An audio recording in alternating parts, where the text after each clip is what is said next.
it for courtesy of war. Okay. You ready? Yep. Please rise for Pledge of Allegiance. I pledge allegiance to the flag of the United States of America and to the republic for which it stands, one nation, under God, indivisible, with liberty and justice for all. Call the regular meeting of the Lehighton School Board to order at 7 p.m. Roll call, please, Mrs. Wagner. Ms. Joy Beers? Present. Mr. Richard Boutz? Here. Mr. David Bradley? Here. Mr. Stephen Holland? Here. Mrs. Gail Mahalik? Here. Mrs. Rita Spinelli? Here. Mr. Wayne Wentz? Here. Mr. Andrew Yenser? Here. Mr. Larry Stern? Here. All present. Just as a notice, we did have an executive session earlier concerning personnel and the superintendent evaluation.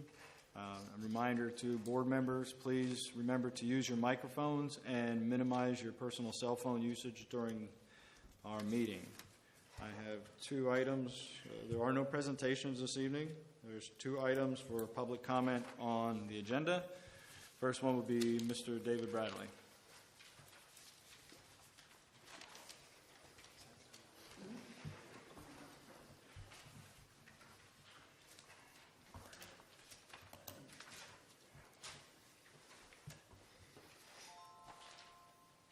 Thank you. Is this on? Yep. You can hear it? Good. Okay, I submitted a letter to the press, the board, the administration, and citizens. If you didn't get a copy, you're welcome to have one. It outlines the waste and proposed consumption of tax dollars to comply with the law that's on the agenda. As stated in the letter, I'm offering to inspect the records and sign an agreement not to disclose, blocking our solicitor from using fear to extract additional services from the district. Transparency is only costly when administered by obstructionists. This board also, on on the old business side, this board needs to properly advertise Franklin and Shell David.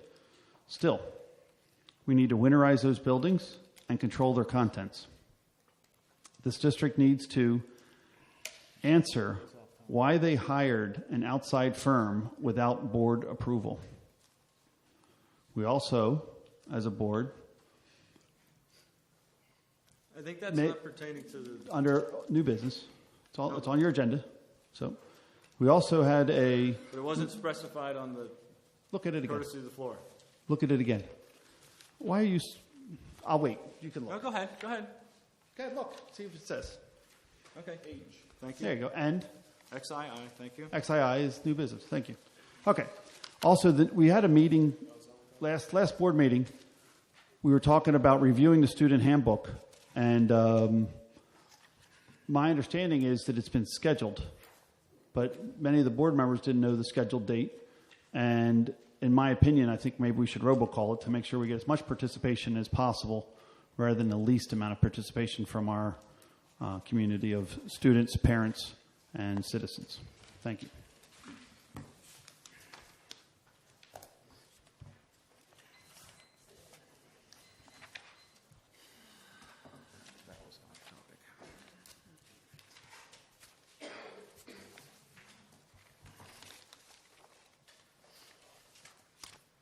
Next on courtesy floor is Barbara Bowes.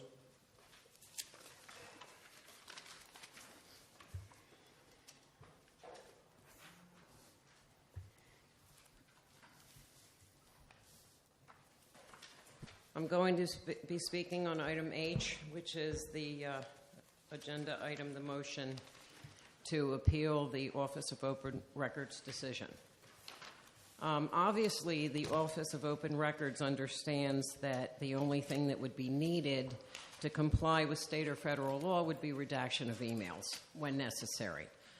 It's a shame that the board didn't decide to take the Office of Open Records offer of free training for the right to know officer, because a lot of this could be avoided, and certainly anything that was questionable could be sent to the solicitor. And it seems that, it just is what it is. However, I also filed a right to know, and it was granted. And I found it very interesting because I was very specific in what I wanted. It says, please email copies of advertisements for the public auction of Mahoning and East Penn Elementary Schools, including where and when advertised, publications including legal newspaper, and where handbills were posted. What I found most notable is it was not advertised in the Carbon County Law Journal, which is a requirement in Section 707 of the school code. It also, they gave me every location of where the handbills were posted, and none are mentioned being posted at the schools themselves, which is also another requirement of the law. I did a search of the Carbon County Law Journal. I couldn't find anything. I searched it 10 different ways. I used Lehighton Area School District, Lehighton. I used public auction. I used public sale. I did everything I could for the month of October, which is when they would have been advertised. There's nothing there that I could find. And it certainly seems that this was missed. And to me, it's a big issue. Now, if this information is available, I did request it, I didn't receive it in my right to know. So it seems to me it's either the right to know officer made a mistake and didn't provide all the information, or mistakes were made and it was not advertised properly. I don't expect that you would know that, Mr. Cleaver. I would assume the solicitor would know it would have to be advertised there. I'd have to go back and research it. It says here, 707, sale of unused and unnecessary lands by public auction, either on the premises to be sold or at places selected by the school board after due notice by publication in one or more newspapers of general circulation published within the county or the school district, and in the legal newspaper in said county, if any, which we do have one, once a week for 3 successive weeks before the date fixed for said sales, and by handbills, one or more of which must be posted on the property proposed to be sold, and at least 5 of which must be posted at conspicuous places within the vicinity of said real estate. And I do have pictures of all the ones that were posted on bulletin boards. I have a list of where they were posted, etc. East Penn Township postings were United States Post Office, East Penn Township Municipal Building, Riverview Park, Northside Heights, East Penn Township Playground Building, East Penn Township Social Halls, and this was all on their bulletin boards. Mahoning Township Municipal Building, Heinzelman's Market, Mahoning Valley Fire Company, telephone pole, Mahoning Valley Ambulance Company, telephone pole, and giant Lehighton bulletin board. But I question the not being advertised in the legal newspaper. Thank you. Mr. Schwab, did we review the school code prior to advertising this? I don't believe I am supposed to answer any one particular director. If the majority of the board wishes me to respond, I will. I don't do the advertisement for the school district. My question is, did we review the law prior to advertising these schools? If the board wishes me to answer and 5 members of the board wish me to answer, I'll be more than happy to. You got me. I would like to know. I obviously asked. I'd like to know. Was it reviewed? Yes, it was. I do not take care of the advertisement for the school district. The only part of the postings that were done were the postings at the 10 properties. The postings at the school were done through the district. I don't do the advertisement, never have. Don't do the advertisements for the law journal. That would be through the business office. But we oversee it through our board. So our board's supposed to oversee it, oversee the administration, make sure they do it. Check every ad that this district. I didn't think you should. I'm asking. Because then I'd be spending more money. Again, I can only tell the business office where they're supposed to advertise. I don't follow up because I don't have direct supervision on the business office to see if they have. It was reviewed. It was advised to them about the advertisements. I know, for example, because I saw it at Mahoning and I saw it at East Penn, both those schools were posted, but my office didn't do it, so we don't have certifications. At least, I don't know if the district... Your office did some of the postings, though, or not? Only the postings to the 10 locations. Posting to 10 locations. So your guy went out and put them up and... Well, it's a woman, but yes. Whatever, your person, I'm sorry. Your person put them up and then you recorded where you put them or whatever? Photos, yes. You took a photo? Okay. And then, if my understanding is correct, School Code Section 707 says that the board is responsible to make sure that this did take place. And they are there for oversight to ensure, because we do have the time as volunteers to make sure this happens, correct? It's our responsibility. I don't necessarily believe your interpretation of the code. Well, And I'm not... you mean we didn't advertise it properly, or you're thinking we did? Well, as far as I know, we had a room with about 15, 20 people here. That would indicate that there were a lot of people here. It was advertised properly. But you're asking me to say what the business office may or may not have done. I can't tell you if they advertised. That's, I can only ask, did you advertise? That's all I can do, sir.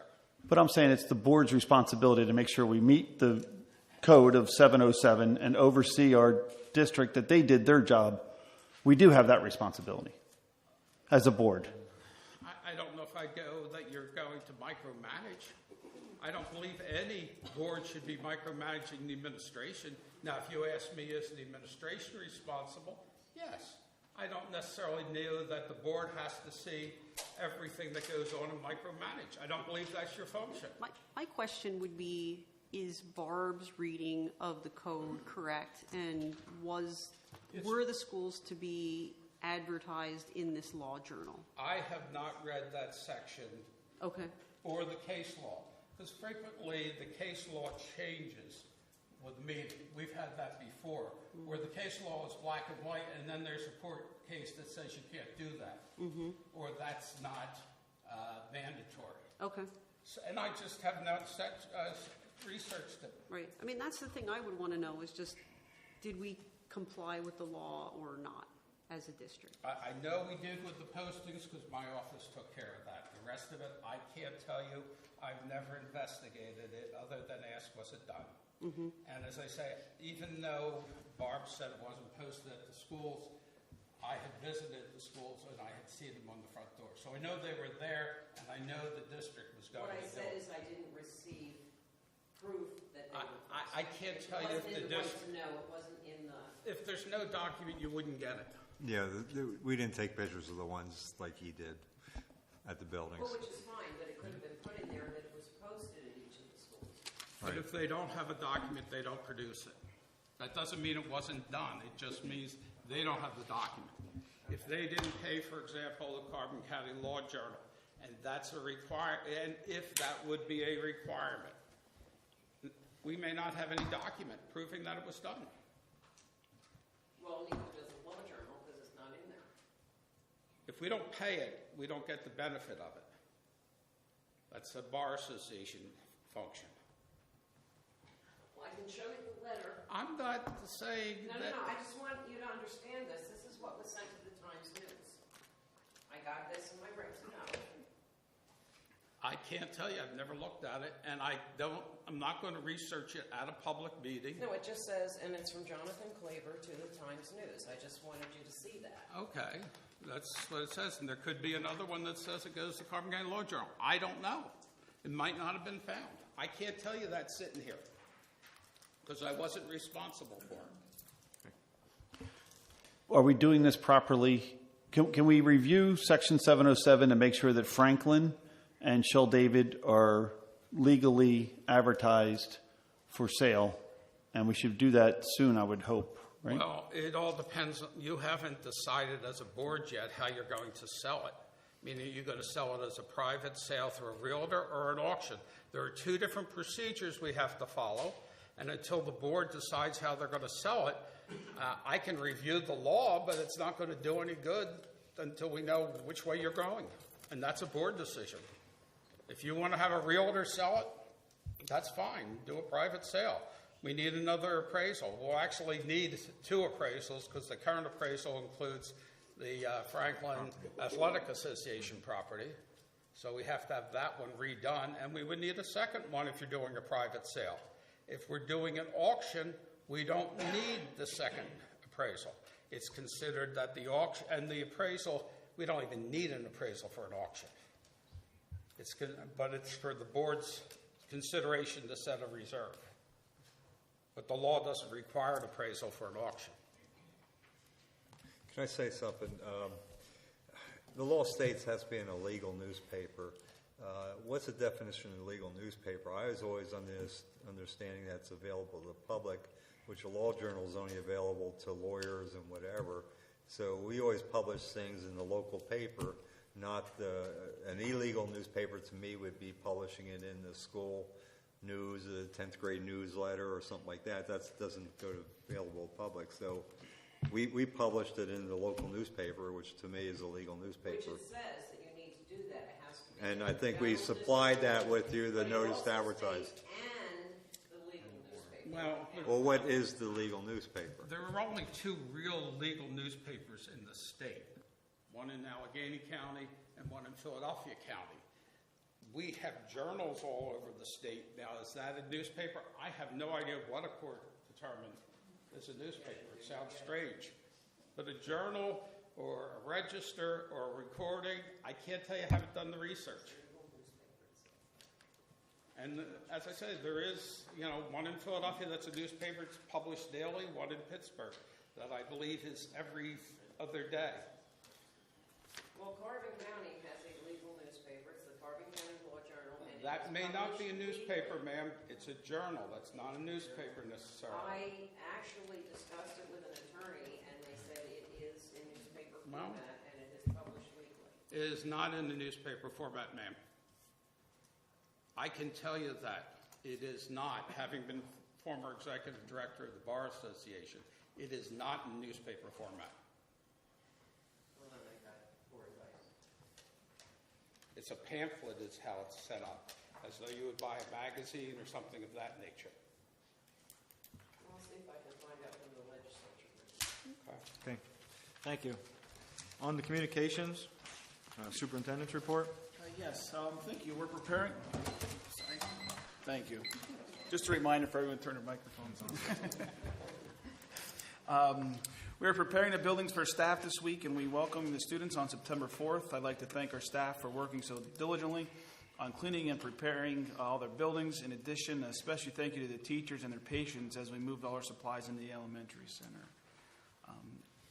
We received a letter from Franklin Township on August 22nd notifying us that they are moving forward with the subdivision proposal. They have contracted with Carbon Engineering to complete the process. Once this is complete, they will forward the information to the district. Over the past month, we've had 4 administrators and our school police officers become certified ALICE instructors. As certified instructors, we are now able to provide training to our entire staff and or outside organizations on how to handle the threat of an aggressive intruder or active shooter. Whether it's an attack by an individual or a group, we will be training our staff how to become acceptive responses. This is in opposite of the versus of the traditional lockdown-only approach which schools and organizations have been doing. Again, the safety of our students and staff while creating an environment that is conducive to education is our top priority. Our entire staff will be trained in this response technique. The ALICE training stands for Alert, Lockdown, Inform, Counter, and Evacuate. So like I said, a group of our administrators and our school police officers went, and we went a little bit more above and beyond the normal training. We actually got certified as a trainer. So we are a certified instructor. We had to pass a pretty lengthy test to get approved for this instructor program. And like I said, we will be working with our staff. We're going to introduce it to them and go over a little bit of it at the in-service day coming up on Wednesday. But a formal training will be offered to our staff in the October month when we have our in-service, to where we'll be working with our staff of training them in ALICE training. And you may have seen it in the paper, many schools have, this is the training that the majority of the schools have incorporated in the training. I believe we were there, and there was 11 other school districts that were there along with ourselves. And that concludes my report. Thank you very much. Finance report, Mr. Fike. I just want to remind everyone we're going to have a special committee or board meeting September 10th just to discuss bond issues and alternatives there. That is going to be an advertised meeting. It'll be 6 o'clock. September 10th. Finance will be after the meeting. Thank you. Thank you. My report. Hold on one second. Excuse me, Mr. Fike. Just for the record, on this paper you gave us to the board as part of our packet, I added them up with you here earlier this evening. It looks like we spent about $67,265,000 some dollars as total projects for the middle school, high school, and elementary center. Assuming my math is close, that's about what we're at. Plus stadium, yes. Plus a stadium, Correct. which was 7 something, almost 8. Now 66.55. So another 6.5. Right. And if you want to add on the same sheet, there's also the middle school asbestos abatement, which is getting rid of the asbestos at the middle school, and the lead painted bleachers at the middle school. And what was that roughly? That's on there too, $570,000. So you're at 74.3. Mm-hmm. Okay. Thank you. Okay. My report, I'll keep it short. Just a couple dates in the upcoming regarding the elementary center. The kindergarten orientation will be held Wednesday, August 29th from 4:30 to 7. Open house for students in the elementary center and parents is on Thursday, August 30th from 6 to 8 p.m. That is elementary center information. From the high school perspective, freshman orientation and freshman and new student orientation will be held on the 28th of August at 6 p.m. And LAVA orientation already had been done for the 2018-19 school year with 29 students utilizing our online coursework. Some other things with district-wide curriculum. We heard from the state and were awarded our pre-K counts grant for 2018-2019 school year. Both Title I camps this summer for math and reading were completed. Numbers for math were around 18 and approximately 40 to 43 for the reading. The summer reading camp was very successful and well attended. We'll get some more information on those in the future. And that is my report. Lehighton Library report, Ms. Mahalik. There was no meeting last month, and there will be a meeting tomorrow night. Thank So you. I will have a report for next month. Thank you. Legislative Policy Committee, Ms. Spinelli. I just want to point out that there will be web-based policy training on September 5th from 10 to 11:30 in the morning, and also on October 20th if anybody is interested in that webinar. And the legislative platform and priorities on October 20th is going to deal with Pennsylvania's pension crisis, enact meaningful charter school reforms, provide a continued fair financial investment for school districts, support an effective child-centered public education, strengthen the work of local school boards, support for increased equity and accountability, and finally, secure adequate and equitable funding. And that is the end of my report. Thank you very much, Ms. Spinelli. Title I Advisory, Mrs. Bowman. Yes, good evening. The Title I Parent Advisory Group met on August the 7th to continue our work on the school-wide planning process. The main goal for school-wide planning for this upcoming year is, quote, school-wide use of data focused on school improvement and academic growth of all students. Since we have 4 elementary schools coming together, and sometimes we were doing things a little bit differently, we're bringing that under one umbrella. The Title and MTSS staff met then on August 13th to focus on the strategies and implementation methods for this particular goal for year 1. The school-wide plan will be submitted by the end of August unless it has been done. We're in the process of finishing it up. Because they didn't have it into the comprehensive plan. Piece. Okay. All right. And as Mr. Stern did mention, Title summer camps end at the week of August 13th. Originally, there were 40 students signed up for reading with, people come and go as they come, but they're usually around 20, 23 that usually show up. And originally we thought we had about 36 for math, and as Mr. Stern said, 18 were pretty much on target. Mr. Fritz and Ms. Brong, who taught students in grades 3 through 5 and 1 to 2, respectively in math, praised their students for the level of cooperation and hard work. Various skills and materials were used in math camp, including the educational game called Prodigy and iPads, word problems using cube strategy, and math grids. In reading, the camp students concentrated on story structure, themes, compare and contrast, as well as vocabulary and grammar development. Both Mr. Fritz and Ms. Brong were grateful for the opportunity to work in the summer camps and appreciated paraprofessional help from Mrs. Bravo, Mrs. Helmer, and Mrs. Eckley.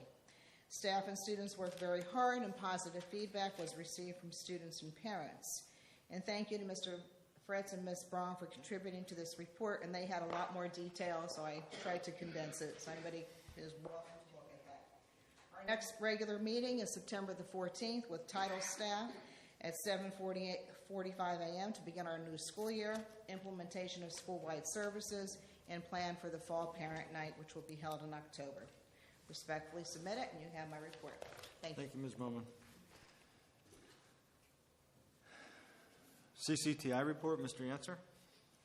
Yes, the 2018-19 school year got on its way on August 23rd. So school was in session on the CCTI with a record 430 students entering the school year at CCTI. So numbers are up, which is encouraging for those students looking to get into the trades.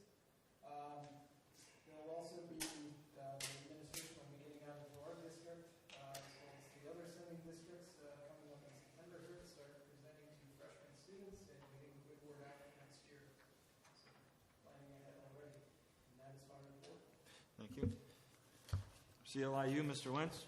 Yes, we met last Monday, August 20th, with 12 of the 14 participating schools represented for CLIU 21. The meeting mostly consisted of getting ready for the 2018-19 school year, and our next scheduled meeting is set for September 17th, 6:30 p.m. Okay, thank you. Building and Grounds, Mr. Holland.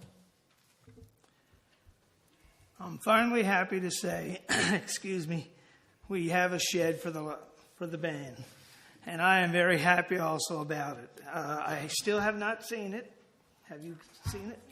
Okay. I don't know the size or anything, but a plus. We're moving forward for the band, and I'm so happy for that. Middle school, the press box. Joy, can you help me out on that one? I don't think we're any farther than we were the last meeting. No, I don't think there were any developments. We're same square for the press box. We just have not moved forward on that. Tennis court, we're doing a soil test for the tennis courts. Also, I want to thank everyone for the great work down at that elementary center. Fabulous, fabulous work, all these people doing the cleaning and everything else to get that ready for September 4. Also, talked to many teachers while I was in the building a few times. So excited these teachers are about their new digs. They're really excited. And if you get a chance, go down and see the different classrooms. These teachers are into moving forward with that new building. That's about all I can report tonight, but you have my complete report also. Thank you. Thank you, Mr. Holland. Do you have a schedule, Mr. Cleaver, on general open house? The general open house, we're looking to have something. A lot of the schools we visited said don't rush the open house, let the teachers get in there, get it set up, and everything. And then the other part of it is we're hoping in another 2 to 3 weeks we're much further along in the gym area too. So we're looking to schedule a general open house for the public as well. Of course, the parents will be able to get in there. Parents are next week. Parent-teacher conferences and meet the teacher night and all that is scheduled. But as far as an open house, we're trying to just give it a little bit more time to get more of it complete, so we could really show the whole thing. Because right now the gym area and stage area is in the process of being completed.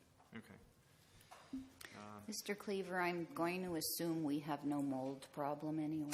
Not that I've been brought to my Great. attention. I think sorry, I'm saying it again. I believe that nothing has been brought to our attention at all through any of the buildings. The other part is because those buildings are, more up to date, the technology with the HVAC systems, the dehumidification that is in those buildings now as part of the HVAC.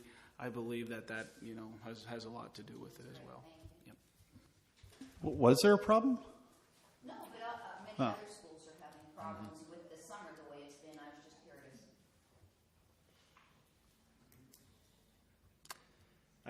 Academic affairs did not meet. Next meeting will be in October. There is no report from LTRIC and Mr. Kraus. Policy committee report. Policy meets next week on the 5th at 5:45 p.m. right here in the admin building. Mr. Wentz, athletic committee report. Due to the inclement weather, Meet the Tribe Night scheduled for August 21st was canceled, not rescheduled, and our fall sports programs are currently in full swing, preparing for the upcoming season. The football team defeated Fleetwood last Friday and will play host to Schuylkill Haven this upcoming Friday, and our next athletic meeting is scheduled for October 9th. Thank you very much. And the last is the Wellness Committee, and that's Mrs. Mahalik. We didn't have a meeting for a couple months, and Mr. Tack, do you have a date for the next meeting? They did have one. Last week we had. Oh, no one notified me. Emails were sent out August 13th, Mrs. Mahalik. Yep, there's a 10-day. Do you get the Outlook meeting requests? I think I do. Because that's how it comes as your inbox as a meeting, a 10-day meeting request. That's how they come. Okay. So, you just Jim, the next meeting, Mr. Tack, do you know when that would be? I didn't see it on the September calendar, I don't believe. September the 3rd Tuesday. September 18th, 2:45 Tuesday. Yep. Yes, 2:45. Okay. Excuse me, Mr. Stern. Yes. You jumped ahead pretty quick when the policy meeting. At the last meeting, we had asked a couple questions. Did we get that clarified since then on your policy meeting? The questions were when a board policy and or procedure, what board policy and or procedure apply to overriding a board policy? Did we find that out? So board's allowed to override a policy. What gives them that right? And then what are the parameters to which they're allowed to do that? No, I don't believe we've gotten that information yet, Mr. Bradley. We'll have that for the Mr. next Schwab, policy. do you have that information handy by any chance? I mean, can a board over... I requested to provide that information, Mr. Bradley. I'll be more than happy to, if that's the board's decision.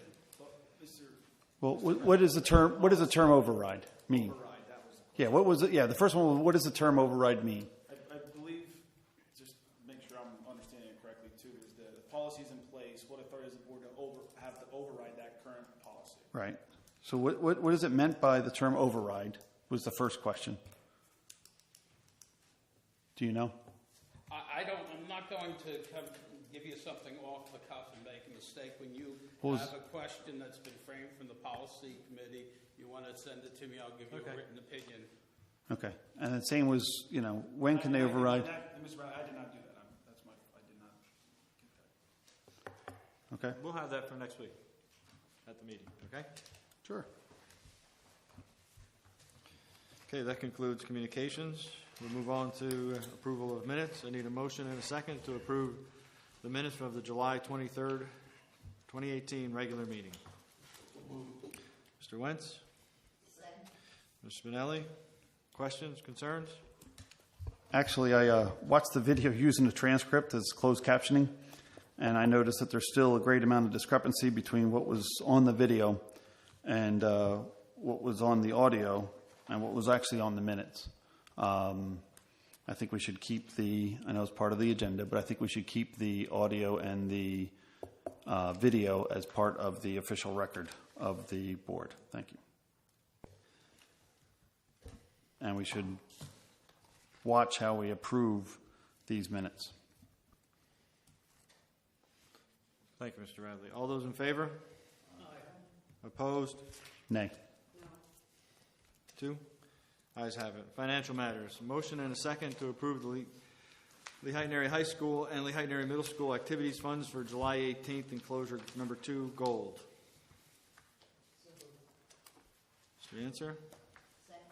Mr. Spinelli, any questions or concerns? All those in favor? Opposed? Ayes have it. I need a motion and a second to approve the payment of bills, enclosure blue, general fund, benefits, payroll, debit card, capital projects, and food service fund for a total of $3,643,327.85.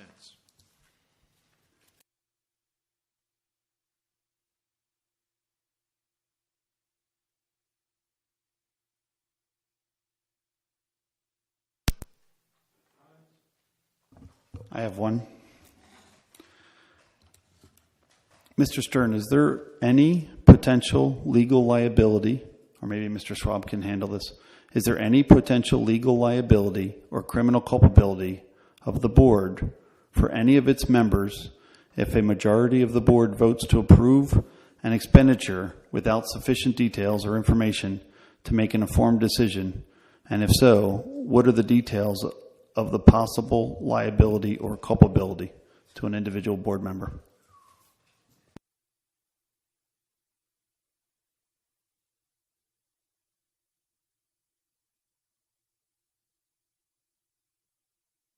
You can't answer an individual board member in a board meeting, in an open meeting? During a board meeting or only outside the board meeting, Mr. Schwab? Because I'm just trying to understand this. You feel that you're not allowed to answer an individual board member? The majority of the board wants me to answer and give an opinion. I'll be more than happy to. That's my understanding of the motion. We may disagree, but that's my understanding. That if it's... I'll be more than happy.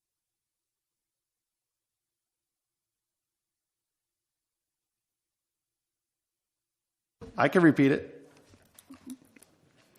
Is there any potential legal liability or criminal culpability for the board, or any of its members if a majority of the board votes to approve an expenditure without sufficient details or information to make an informed decision? And if so, what are the details of the possible liability or culpability? I feel I'm capable of answering that. We're a public entity, a public school board, and I believe there's potential liability on anything we do. That's why we make a good faith effort to make the right decisions. I mean, the word potential. I mean, of course, anyone could make a potential issue, so there's potential liability for everything we do. I mean, that's the way I would. Respond to something like that. So I'll follow up and ask, are you going to answer this one? Okay. Is misleading and is giving a casting in false light. Okay? The question you should be asking is there liability if the board approves a non-educational bill? If it is a non-educational bill, the board has liability for that. What is non-educational? We paid the mortgage on Mr. Bradley's house out of school funds. That's non-educational. But so long as it's an educational fund, this board has minimal liability. They can be sued for anything. We know that. We have insurance for that. I mean, you're involved right now where the district's insurance company is paying for a defense of your litigation against Mr. Stern. The district will have to pay the deductible on that. That's civil liability. Maybe there, maybe not. But there's not criminal unless there's a willfulness to spend on non-educational funds. It doesn't ask the board, they have to investigate. There's no negligence standards to say you should have investigated or anything else. It goes to what is the purpose of the expenditure.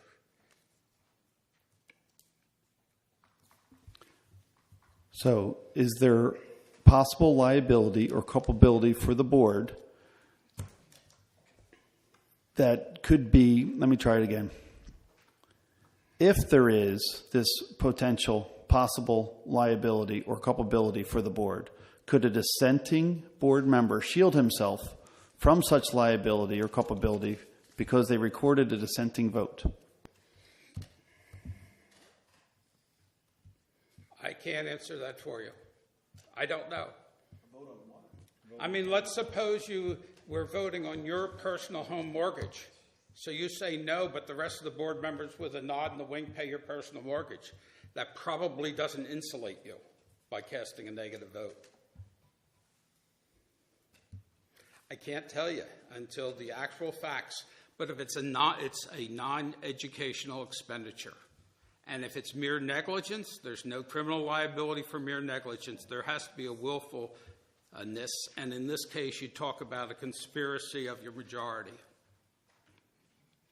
And when you say non-educational, what's the breadth of that educational? Rather than paying someone's mortgage, how about pay for a trip for someone to go to Hawaii? Could be, but if they're going to Hawaii for a school seminar, probably not, because it's educational related. Thank you. Any further comments? All those in favor of paying the bills, say aye. Aye. Opposed? The ayes have it. I need a motion and a second to approve the payment of the following project from the corresponding construction accounts for a total of... I thought I had it. Oh, okay. I need a motion and a second to approve the payment of the following projects from the corresponding construction accounts for a total of $912,434. Middle school, $315.47. Elementary center, $912,118.53. Mr. Wentz, with a second with Ms. Spinelli. Questions? Andy, did you get a chance to review these construction bills as our treasurer?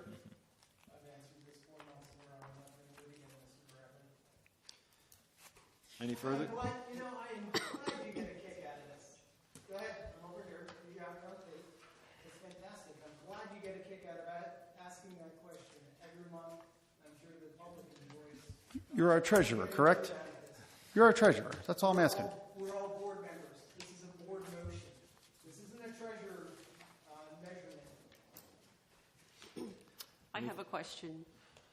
I looked through the report and I saw that there were several change orders, and I was curious who within the district looks at change orders when they're submitted and verifies that they're actually valid before we agree to pay them. Right. When we look at the change orders, they come through us, but they ultimately are also reviewed by our construction management team, who reviews them to see whether it's positive or negative, and then they come to my office and the business office, and we sign off on the change orders.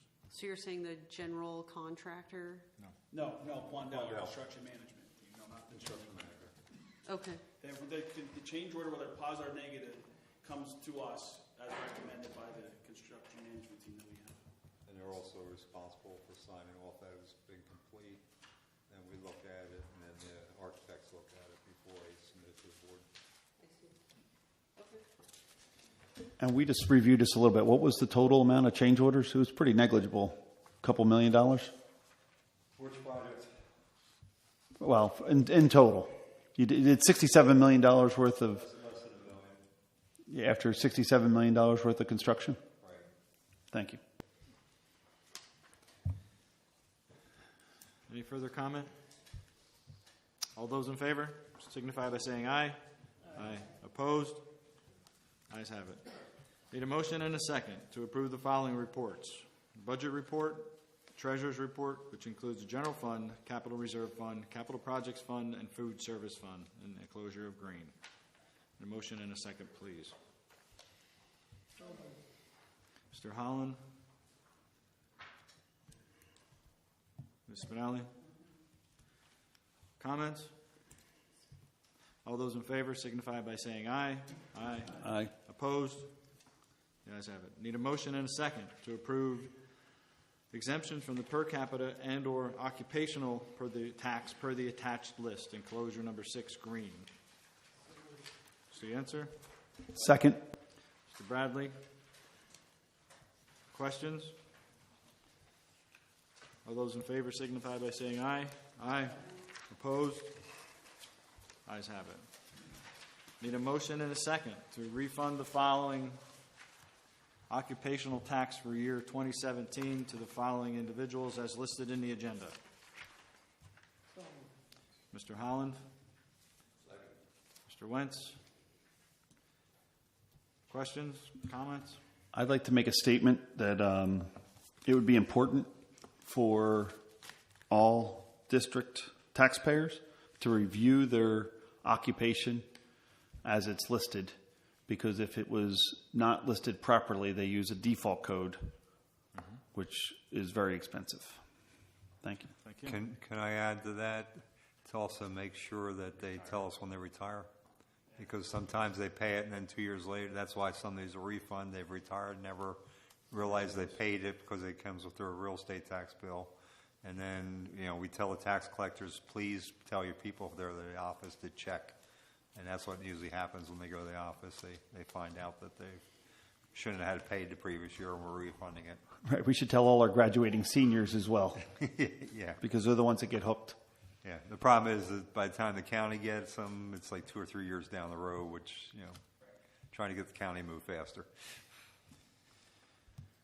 Any further comments? All those in favor signify by saying aye. Aye. Opposed? Ayes have it. Need a motion and a second to approve the occupational tax assessment changes per the attached list. Enclosure number 7, green. So moved. Mr. Wentz. Spinelli. Questions? All those in favor signify by saying aye. Aye. Opposed? The ayes have it. I need a motion and a second that the solicitor shall take an appeal to the decision of the Office of Open Records directing the release of over 7,700 emails of the superintendent and high school building administration due to lack of specificity, and that compliance would require violations of other laws, including FERPA. Need a motion and a second, please. Mr. Wentz. Second. Mr. Holland. Comments? I'd like to have someone explain how the Office of Open Records approved this right to know, and how the district feels that they want to go to court and spend money when it looks like you're talking about other laws like FERPA, when a board member is the one that requested the right to know, number one, and number two, these things can be electronically redacted, requiring no solicitor and no printing of these electronic records. One of the concerns that I have is the fact that the amount of review and the amount of time that it takes for our staff to go through and review these type of emails. The other part of the concern that I have is there is a lot of information that is sent, and I'll use myself as an example, to me with a lot of private student information and a lot of private medical information from, for example, a staff member may be taking an FMLA leave. Sometimes it's more information than is required, but they feel they need to express that. So that is just a couple of the concerns I have, is that there's a lot of medical, private student information especially. There is information with special needs students that gets forwarded to me, not only from students in our district, but all other districts too, that send information to me to forward or to review, because there may be a student coming to us from another school district before they're able to be set in one of our programs. That information needs to be reviewed by our administration. Many times that comes through my office. So it's not only students in our district that concerns me in FERPA, it's actually student information from many other districts out there as well. And all it takes is 1 or 2 mistakes of an accidental release, and then, and I'll use you as an example, posting something on the website, maybe with no intent at all, just to share information, and that individual or that's some private information. Now the school district can be on the hook for legal fees because we're being sued over it. So that's the concern. But the Office of Open Records Mr. Bradley, I wasn't complete. Oh, you weren't complete? I'm sorry. Go ahead. Thank you. Continue with your fear-mongering. That is the, you could call it whatever you want. How about we call it the fact that I think students' information should be private? So how about we call that? And you could use whatever other verb, noun, or pronoun, whatever you wish to use. But the responsibility for me is to keep students' information private, and that is one of the reasons you see this motion on the agenda. So again, call it whatever you may wish. So typically, one of the ways that you keep student information private is you would redact their names from said email and or private information. Is that correct? Again, you have my statement. But you said you'd redact that information. Is that not within your skill set? Mr. Bradley, you have my statement. And I will sign a non-disclosure agreement, which takes the liability off the district to get that released. Thank you. I will add to that because I don't think you signing anything takes their responsibility off the district. The parents still have the right to sue the district no matter what you sign or say you're going to sign. And who would they have the right to sue? The district? For you for not redacting information? Absolutely, anybody could sue me. Whether you redact it or not? If they feel I make a mistake, they have the right to sue me, absolutely.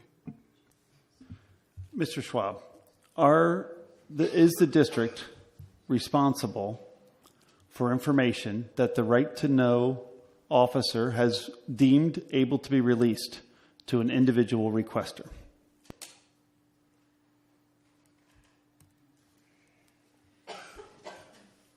Sure. The other four? Do you need five, or you just know that No, four no, of us are I going know to... the other four are going to be saying yes, so I'll say yes. So you'll add to that? I'll Okay. save Just the checking. hassle. How's that? Just Mr. wondering. Brown? Is that The okay? way you framed it, Mr. Bradley, this is again where you only give half of the information. Okay? Under the Open Records Act, the district can't be sued. Under privacy laws for students, we can be sued. Under FERPA, we can be sued. Under the Labor Act of the Commonwealth of Pennsylvania, we release information concerning our employees. We can be sued. So when you say we can't be sued, we have no liability of open records, you're right. But we have 6 or 7 other acts that we can be sued on for having done it legally under open records. Including if you search a kid or touch a kid or do things that are also not responsible under the law. You can be culpable and responsible as a district for those such things. Well, that's again, Mr. Bradley, you're giving the half information. The Supreme Court of Pennsylvania decided what strip search was, and that's what you're alluding to. Telling someone to take off their bandana is not considered by the Supreme Court of Pennsylvania to be a strip search and is a normal, everyday, legal search that can be conducted by the administration. That's, again, you're talking half information. Well, same with shoes and roll down your belts and lift up your shirts? Oh, sure, that can be done, That's all yeah. considered Yeah. not part of the strip search right. process. And it can be done by a principal and a vice principal? Yes. Of same sex or opposite sex of an individual? Doesn't matter. It's not a strip search like you try to allude it to. And- a strip search by the Supreme Court is truly what we all envision when somebody goes into a prison, what the strip search is.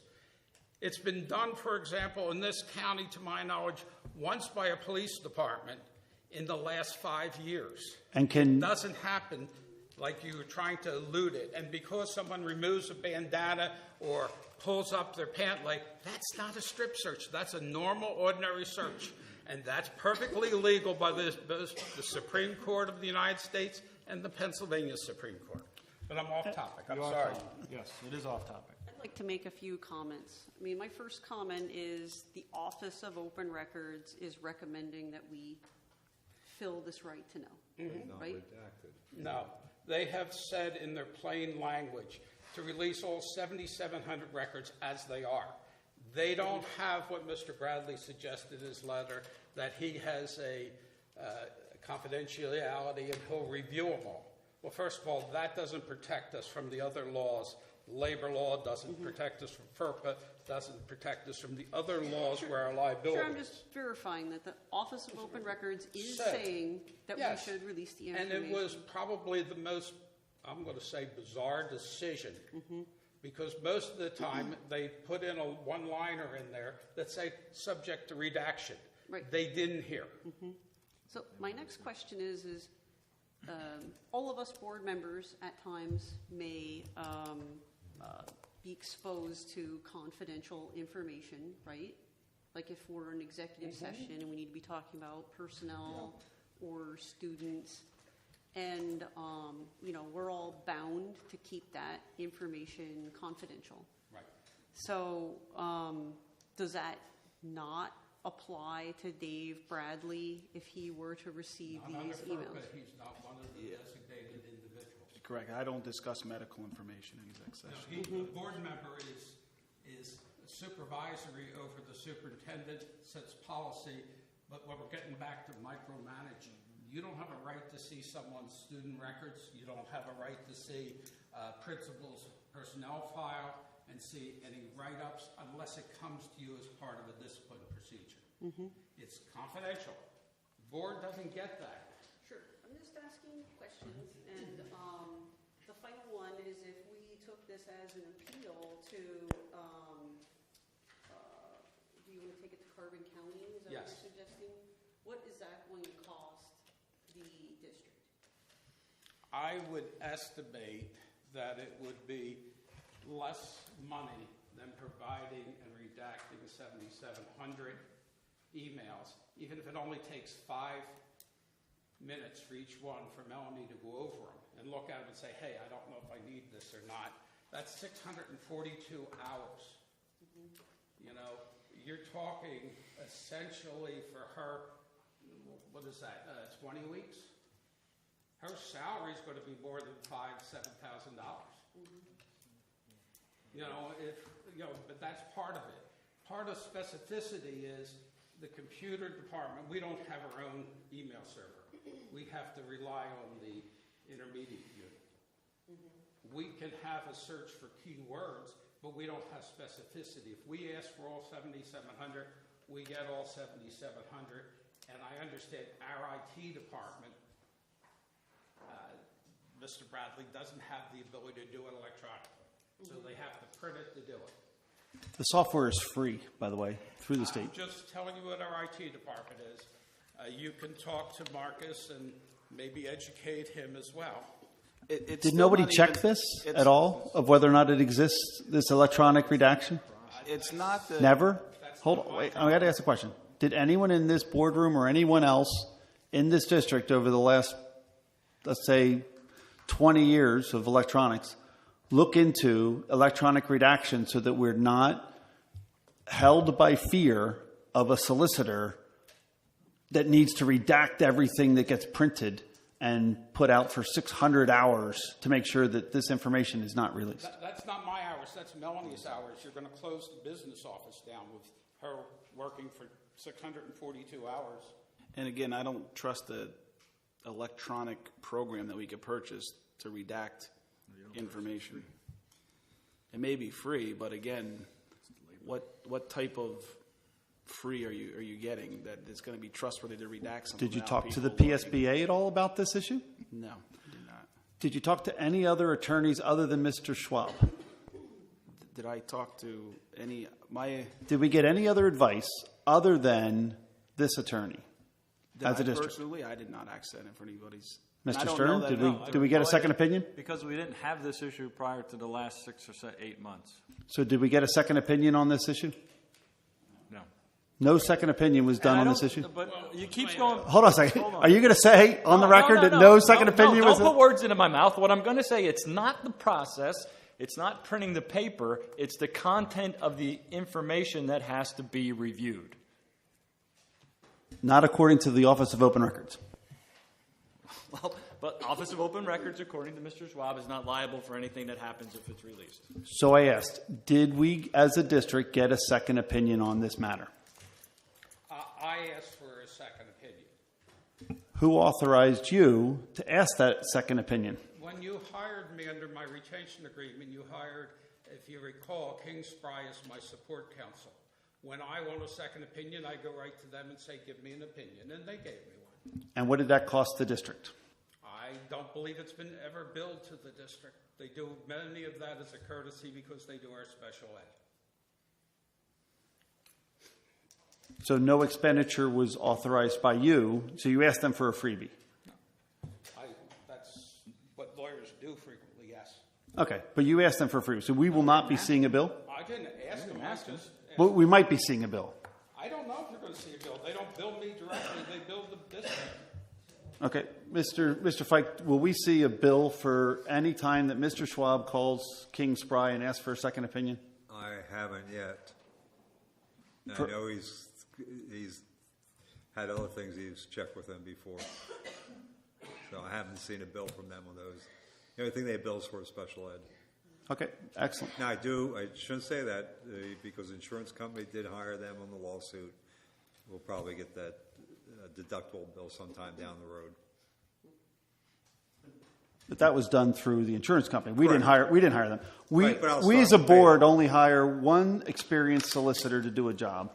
And if he doesn't have the experience and needs a second opinion, or the board feels that his advice doesn't make sound sense and we wish to have a second opinion, we as a board have the rights to go ask for a second opinion at any time. I just wanted to know if our board asked for a second opinion after we saw this Office of Open Records say release the documents, and then we have a second solicitor saying pay thousands and thousands of dollars to redact things prior to releasing a record. Any further comments? I have one more question that I have recalled. Wait, answer my question. If we didn't do it, we didn't ask this second opinion, correct? No one on this board asked for a second opinion? We're taking this guy's word for it. No, actually, the recommendation is coming from myself, Mr. Bradley. The recommendation from what?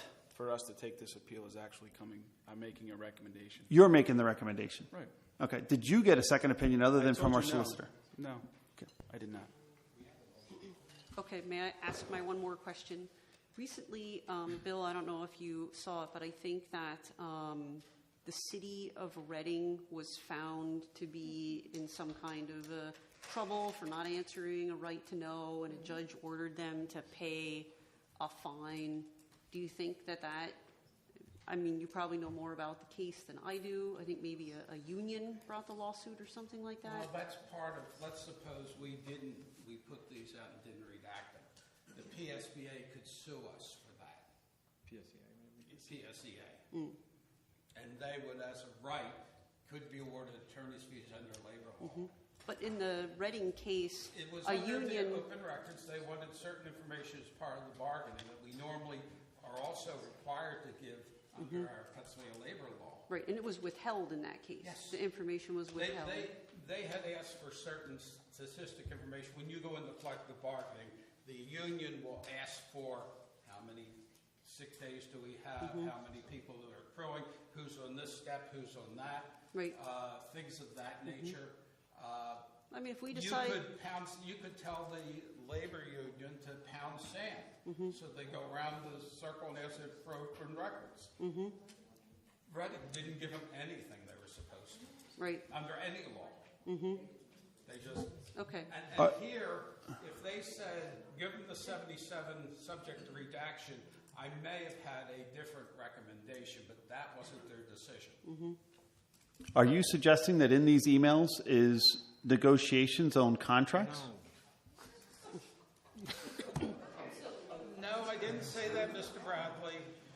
Just checking. Thank you. My question was, do you think we're at all opening ourselves... If we're at all opening ourselves up to a liability or a lawsuit by refusing to answer right to knows? Sure. You're always opening yourself up to liability for everything. But we have 2,400 students. That means 2,400 people that can sue us. You have 190 teachers. You have 190 teachers that can sue you. You have, in Act 93, you have 40. So you have 40 other people that can sue you. So get in line if you want to get sued. Anybody can sue anybody for anything. The liability is higher if we release information about someone's medical records, school records, marital status, whatever. Or assuming that we do the redaction poorly. Well, no, I didn't even say that. Open record says no redaction. Sure. And I don't agree with that. Well, and that's why we're talking appeal. As I say, if they had, in their plain language, as they had in other cases, say you're subject to redaction, might be a different recommendation. This doesn't give us that ability. That's the real key with the reason, part of the reason for the recommendation. The fact it takes, you're closing the business office down for 20 weeks. I could care, be very blunt with you, under right to know. If it had to be produced, it had to be produced. So this motion could be could be reworded, answer the right to know, like the Office of Open Records said, but stipulate a redaction. We don't have a right to do that. Tell them what we want. Right? They have a decision, they have an order, we either follow the order or we take an appeal. Now, can it be settled eventually? Mr. Bradley has gave a letter out this evening that may have some room to settle it at the Court of Common Pleas. But at this point, we don't have that or that ability. But you can have me inspect the records. No. Like, why not? Because you're not entitled as a board member to cease private student information or personnel information that may be contained in here. You're talking the principal and the vice principal that are regularly corresponding with parents about Johnny. You're talking about a superintendent that's regularly corresponding with staff about their husband or wives or their medical conditions or why they may leave family medical leave. You don't have the right to see that as a board member, period. But they have a responsibility to remove that information prior to releasing it for my inspection. That's not what Open Records says. The decision says I get to see it, and they have to trust me to say, I'm smart enough to recognize that you're not going to release it. We understand that. And that's any citizen. All right. And that's any, hold on, that's any citizen that filed the right to know, that would have gotten rejected, that then would have filed an appeal. I was just a citizen when I filed this information. Any citizen could have had this information. And any citizen that files the right to know would be given this information under the right to know law. Why are you fighting so hard to open this district up to that amount of risk? Why? What possibly could be a reason for wanting this district to take on that risk? Transparency only harms those trying to prevent it. Be patient and you will get your transparency. I'm as patient as you'd like, Mr. Yenser. Can we call Okay. a question, please? Thank you. Again, there's a motion by Mr. Wentz, a second by Mr. Holland, that the solicitor should take an appeal to the decision of the Office of Open Records directing the release over 7,700 emails of the superintendent and high school building administration due to lack of specificity, and that compliance would require violations of other laws, including FERPA. It would be good to have a roll call. Roll call. Before you even take that roll call, since I know you called the question, but I would like Mr. Schwab, were you involved in writing this motion at all, or just Mr. Cleaver? No, I asked for a recommendation because I wanted to know what we're liable, and to make a motion to put on this. But who wrote the motion, you or Mr.? I corresponded with Attorney Schwab to put Okay, the motion. I just want to make sure he reviewed it before you wrote it. Yes. Just surprised, thank you. No, I reviewed it after you wrote it. Reviewed after. A little hard to review before. Roll call vote, Mrs. Wagner? Ms. Joy Beers? No. Mr. Richard Belts? Yes. Mr. David Bradley? Yes. Stephen Holland? Yes. Ms. Gail Mahalik? Yes. Mrs. Rita Spinelli? Yes. Mr. Wayne West? Yes. Mr. Andrew Yancer? Yes. Mr. Larry Stern? Yes. That's 8 yes, 1 no, motion carries. Need a motion and a second to authorize employee payroll deductions for voluntary life and disability insurance. So moved. Mr. Spinelli? Mr. Wentz? Comments? All those in favor signify by saying aye. Aye. Opposed? The ayes have it. Need a motion and a second to approve and accept the consolidated grant for the 2018-2019 school year, Title I, Part A of $577,050, Title I, Part D of $442,917, Title II, Part A, $91,989, and Title IV, Part A, $36,521 for a total grant award of $748,477. Mr. Yetzer. Second. Mr. Bradley. Question? Yes, Mr. Tack, is this about a 10% increase? What? About 7. It's about 7%? 7%. Okay. And thank you for putting together the paperwork for the grant, Mr. Tack. All those in favor signify by saying aye. Aye. Opposed? Ayes have it. Need a motion and a second to approve the agreement with CLIU number 21 for the TransPerfect remote interpreters products and services for language interpreting related services for the 2018-2019 school year.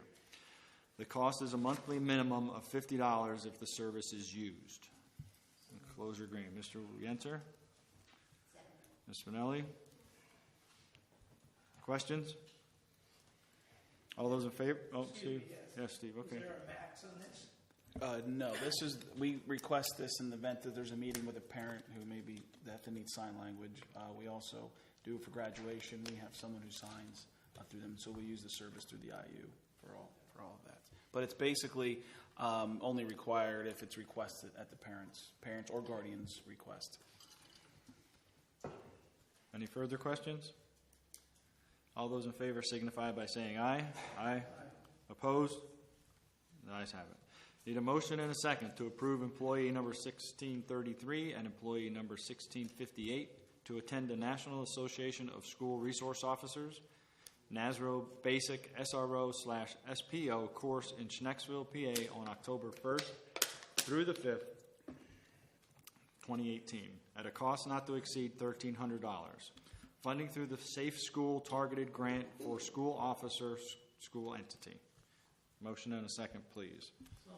Second. Mr. Holland, Mr. Bradley. Questions? Yeah, why did we identify the two employees by their number if we know that we only have two officers? Why would we do that? I think it was policy just so people don't know they're going to be away. But I know, but I thought we got rid of that. I thought we decided not to do. No, we decided not to do names. Well, but think that through. Okay, of course. I mean, yeah, I know what you're saying. When there's two, but it's just keeping consistent, I think. Doesn't sound very logical to me, guys. All those in favor signify by saying aye. Opposed? Need a motion and a second to approve the contract with the Lehigh Carbon Community College for the district to supply meals to the 21st Century Grant Carbon County Shine After School Program, administered by the Lehigh Carbon Community College, held in the Lehighton Area Elementary Center. The district will be reimbursed $3.49 per meal served. Enclosure green. Need a motion and a second, please. Mr. Answer. Mr. Belts. Questions? All those in favor signify by saying aye. Aye. Opposed? The ayes have it. I need a motion and a second to approve the 3086 contract with Behavioral Health Associates, BHA, for the district to supply meals to BHA. The district will be reimbursed per the 3086 contract. Mr. Wentz? Mr. Holland? Questions? All those in favor say Wait, you got a question. So it was identified that we're billing them for the meals at a rate that is greater than what it costs us for the meals. BHA is a privately held, profitable organization. Is that correct? Correct. So every dollar we bill to them gets marked up by a private entity. Why would we charge them more than what we get charged? The state, it's called a sponsor-to-sponsor contract. The state requires us to charge at least what we charge our full-paid students, so that's why it comes out more, even though we get reimbursed more from the state because most of those are free and reduced on the first year on the 3086 contract. Now, next year, there'll be a new contract and will be based off on what it actually cost the previous year, but your first year, you have to go minimum of what you charge your students from a full price. You know, So there might be money left over. Next year we're charging less, but each year you have to approve a 38. Thank you for putting that on the record. Appreciate it. State law. Thanks. Any further questions? All those in favor signify by saying aye. Aye. Opposed? The ayes have it. Need a motion and a second to authorize the business office to hold a public hearing to set local economic revitalization tax assistance boundaries. Mr. Yancer? Second. Ms. Spinelli? Questions? All those in favor signify by saying aye. Aye. Opposed? The ayes have it. Need a motion and a second to approve the Memorandum of Understanding with the Carbon Lehigh Intermediate Unit Number 21 for the Title III Consortium for the 2018-2019 school year in Closure Green. Mr. Wentz? Ms. Spinelli? Comments, questions? All those in favor signify by saying aye. Aye. Opposed? Ayes have it. On to personnel. I need a motion and a second to approve the attached list of candidates for the 2018-2019 substitute list pending clearances. Spinelli? Mr. Yancer? Questions? What's the process that a substitute teacher moves to a full hire? They'd have to go through the interview process. They have to apply for They have to, number one, apply for the position that's posted. They have to meet the requirements. Because if it's a secondary position, it may be a substitute who's certified only in elementary, so they wouldn't be qualified to be, for that position. So the number one thing, they have to meet the requirements. So we only interview people that meet the requirements? Absolutely, you have to. You can't put a non-certified person in that position. So we don't interview people unless they meet the requirements for this position? Yes. What is the criteria to get an interview? They would apply for the position and then go through the screening process, paper screening process. So after they apply, who screens them prior to deciding who gets the interview? Depending on the position, of course, they would all be screened through me, but also the principals of the building as well, depending on the position. And that screening process is predicated on? Number one, that they meet the requirements. Right. And then after that, you go by? We go by their credentials and maybe experience, depending on the position. Okay, thank you. Any further questions? All those in favor signify by saying aye. Aye. Opposed? Ayes have it. Need a motion and a second to approve the athletic hires as recommended by the athletic committee and the extracurricular hires for the 2018-2019 school year. Mr. Holland. Ms. Spinelli. Same process, Mr. Cleaver? For athletic hires, I'll figure it out eventually. For athletic hires, again, the requirements would be set through the athletic office, what the requirements are, depending on the position. Number one, they would have to have hopefully some type of experience coaching, but there is a process they would go through for that. We get very few applicants for coaching positions. And then from those applicants, interviews are selected, and then the process continues. And even if there's one applicant, that person would still be interviewed. Correct. Thank you. Any further questions? All those in favor signify by saying aye. Aye. Opposed? The ayes have it. Need a motion and a second to approve the following requests for pre-approval of courses, programs, and study for continuing education. 2 courses for Amber Williams, September 24th to December 15th, Language Arts Processes and Biology, and 1 for Sydney Schaefer, September 4th through December 9th, Diagnosis and Interventions in Literacy. Need a motion and a second, please. Mr. Holland. Second. Mr. Wentz. Questions? All those in favor signify by saying aye. Nay. Ayes have it. Motion D has been modified. It will be as read. I need a motion and a second to approve the recommendation to hire the following employees in accordance with their respective contracts. Tom McCarroll, Alternative Ed, Assistant Athletic Director, 62.5 Act 93 prorated. Effective date TBD. Jennifer Lorenz, elementary teacher, step 1, bachelor's 43, prorated. Effective date TBD. Tina Blocker, part-time paraprofessional, $11 an hour. Effective date TBD. Need a motion and a second, please. So moved. Mr. Bradley. Since you changed the, see if anybody wants to talk once you get us out. Okay. Ms. Spinelli. And how many, Mr. Cleaver, how many people were interviewed for the position 1, 3, and 4 since we removed number 2? Do you remember? Do we want to offer public comments since this was for? He can.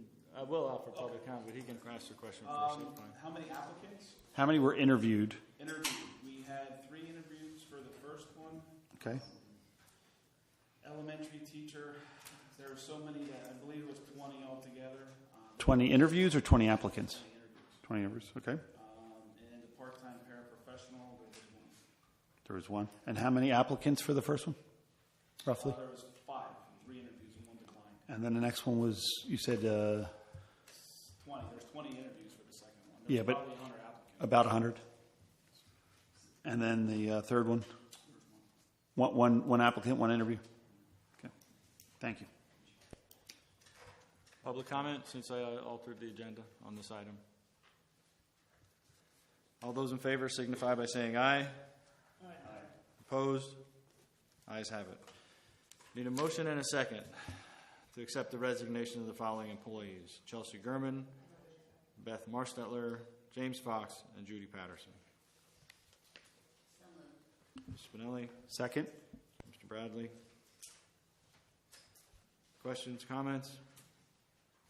All those in favor signify by saying aye. Aye. Opposed? Ayes have it. Need a motion and a second. And this motion F will be modified as well to remove one item. Need a motion and a second to approve the recommendation to hire the following mentor for the appropriate teacher, listed to the left of the mentor's name, for the 2018-2019 school year. Teacher is Amy Meixel. Mentor is Melissa Blocker. Teacher Amanda Usella. Teacher would be Timothy O'Connor. Mentor would be Timothy O'Connor. Teacher is Jennifer Lorenz. Mentor is Sharon Vogt. Motion and a second, please. Mr. Holland, Mr. Wentz. Comments? Obviously, we're hiring somebody. What is the rate at which they, is it in the contract that if they act as a mentor, they get a certain dollar amount? Yes. And what would that amount be? I don't want to speak of, I want to say. It's their hourly rate, and it's up to 16 hours. So, okay, so they get they're, right. The teacher, 31 it was. So 16 hours of, 16 hours with the mentor is with the new teacher. and it's counted not as overtime, but counted as Extra time. extra dollars. So they're getting double pay for that period of time because they're already on the contract. After school, and there's a After school, there's a okay, no mentor problem. program that there's requirements they have to meet throughout the year. Perfect. So it's an after school at a straight rate, not an overtime rate. Right. Thank you. Thank you, Mr. Pike. Any public comment, please? All right. All those in favor signify by saying aye. Aye. Opposed? The ayes have it. Need a motion and a second to approve the attached list of building lead custodial staff hires per Lehighton Area Educational Support Personnel Association contract. Enclosure 15, purple. Need a motion and a second, please. Mr. Wentz, Mr. Holland. Questions? All those in favor signify by Wait, saying aye. one second here. So I thought these guys were already hired. Are they just shifting jobs? No, these are lead custodial positions in the 3 buildings. Right, but wasn't Justin Smith hired? They're hired, yeah, but there's additional responsibilities for them. So you're adding Responsibility, yes, correct. actual It's responsibility. the same. It's handled the same way the teachers. We hire department heads because there's additional responsibility to that, and so there's a stipend that they receive, $1,250, I believe it is this year.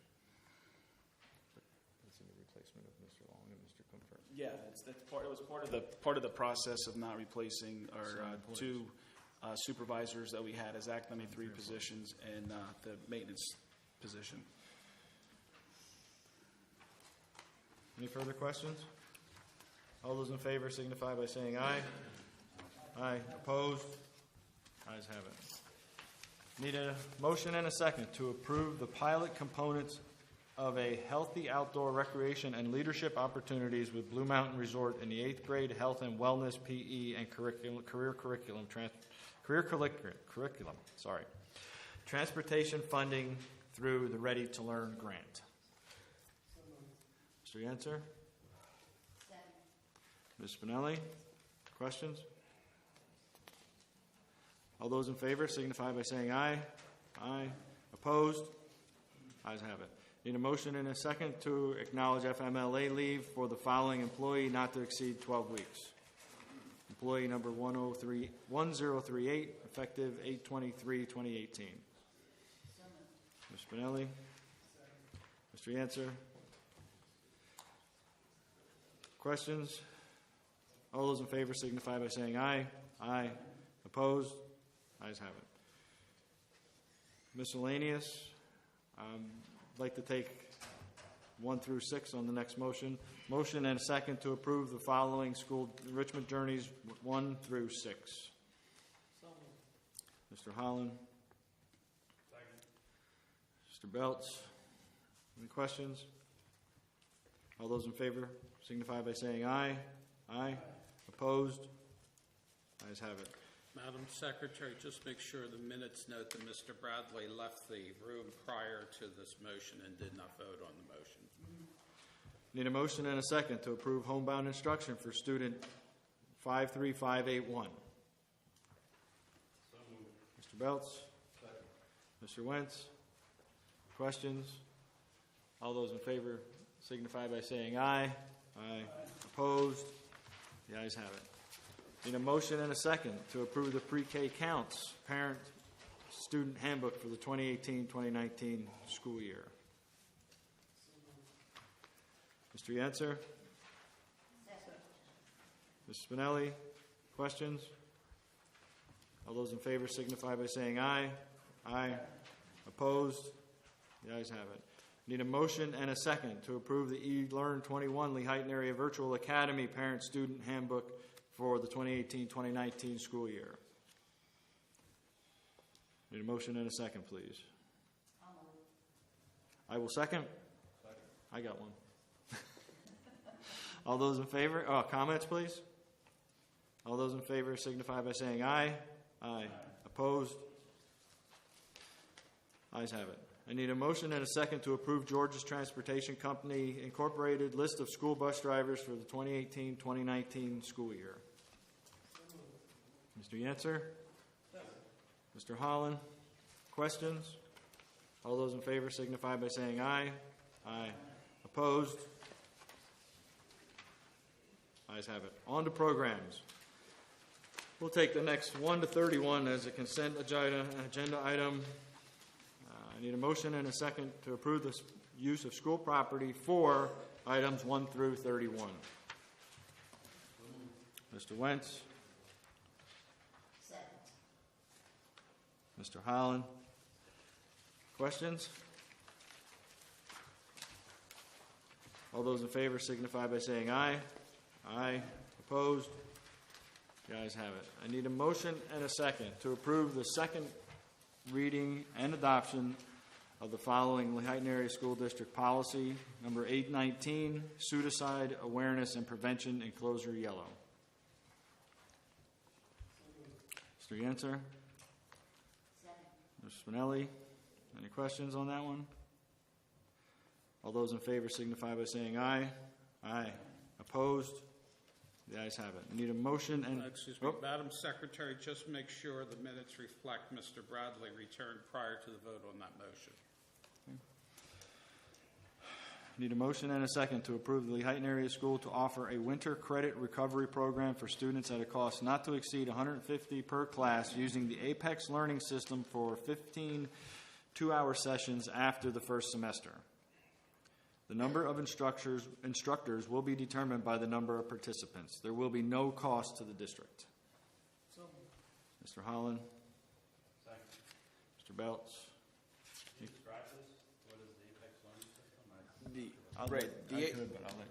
The Apex Learning System is a program that offers our students do online credit recovery, our online classes, to make up work they missed. Yep. Or if they didn't pass the first semester, they have an opportunity to take it over the credit recovery over the winter, and then of course again in the summer we use the same type of program as well. So Apex Learning and Lava are two online programs that we use. But it's with Apex that they're limited to, they get a pass. Yes. They can't Yep. not do well and then get an A in it. Yeah. They get a minimum requirement of whatever it is Yep. to pass. They have to. Yeah. Any further questions? All those in favor signify by saying aye. Aye. Opposed? Oh. Now go ahead. Opposed? The ayes have it. Madam Secretary, please reflect Ms. Beers left the room prior to this vote. Need a motion and a second to approve SAT prep classes for English and math at the high school. There will be no cost to Lehighton Area School District students. Mr. Wentz? Mr. Holland? Any questions? All those in favor? Aye. Opposed? Ayes have it. Need a motion and a second to approve the Keystone Exam and PA State Assessment after-school tutoring program for Lehighton Area School District students to be held at the high school for 2 days per week for the 2018-2019 school year. Ms. Spinelli? Mr. Yancer? I just have a question on that one. The after-school pro, this is required for students who do not score proficient or advanced in the Keystone exam. We are required to offer some type of recovery or / remediation as part of it by the state, and so this is a way that we do meet that requirement as required by the state. Okay. Any further questions? All those in favor signify by saying aye. Aye. Opposed? Nay. How do we get rid of the Keystones? One of the. I mean, there's state requirements at this point. It's legislative, so they are looking at it. There's a lot of, pressure from school boards and parents associations, different ways. I have to agree with you, Mr. Bradley, that I feel our kids are way over-tested in many areas, not just the Keystones. But again, the state, it's because of its legislative, they have their process that they go to. If it was something as simple as me saying, recommending to the school board that we remove them, but we would be. But if we remove them, if we make a petition to remove them as a board, what's the downside? We could lose Is funding. there any? We could lose state funding. Yes. Yeah, and what would that amount be currently? About $8 million. But it's not federal, it's only the state funding, correct? It's a state requirement, so it'd be state funding. If we stop special ed, we lose federal funding, but this is. Federal funding is even smaller, right? Yeah. It's the smallest. Yep. Madam Secretary, make sure you reflect Ms. Beers' return after the vote.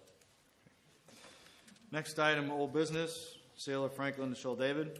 I want the board to be aware that we did receive the letter for the proposal of the subdivision that they're looking at.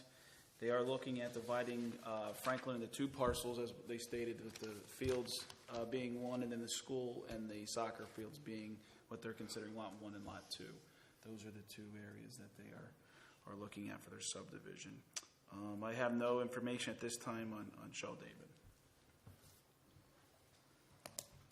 Can we as a board decide to advertise these things, to get them out in the public, to let them know that we can sell these things so we don't get minor pennies on the dollar like the last two? We would just have to, correct me if I'm wrong, decide if we're going to do it by public auction as we did the other ones, or do it as a sale through a realtor. The board would just have to decide. We could do that at any. We could just advertise them as for sale, correct?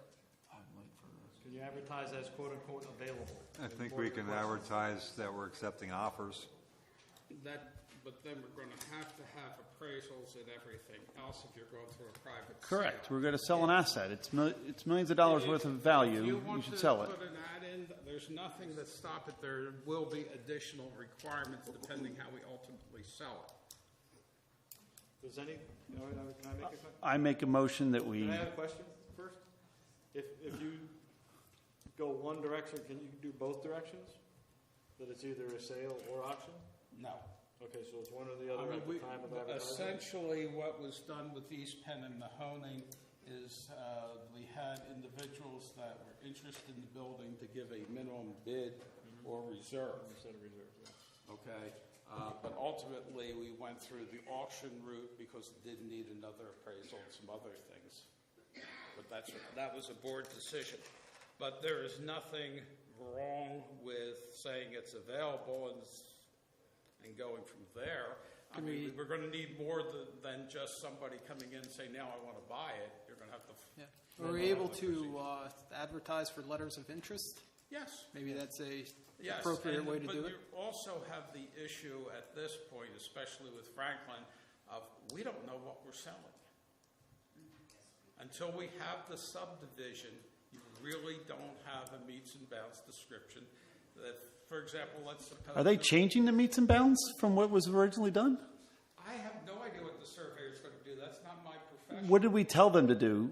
Survey the area that had the meets and bounds already assigned? I didn't tell them anything because I'm not involved in it, Mr. Bradley. Maybe you suggested something or other members of the board, but I've told them absolutely nothing. I'm not involved in this. Who's doing the subdivision, Mr. Stern? The subdivision is being done, as I said, by Carbon County. So what did we tell them to subdivide?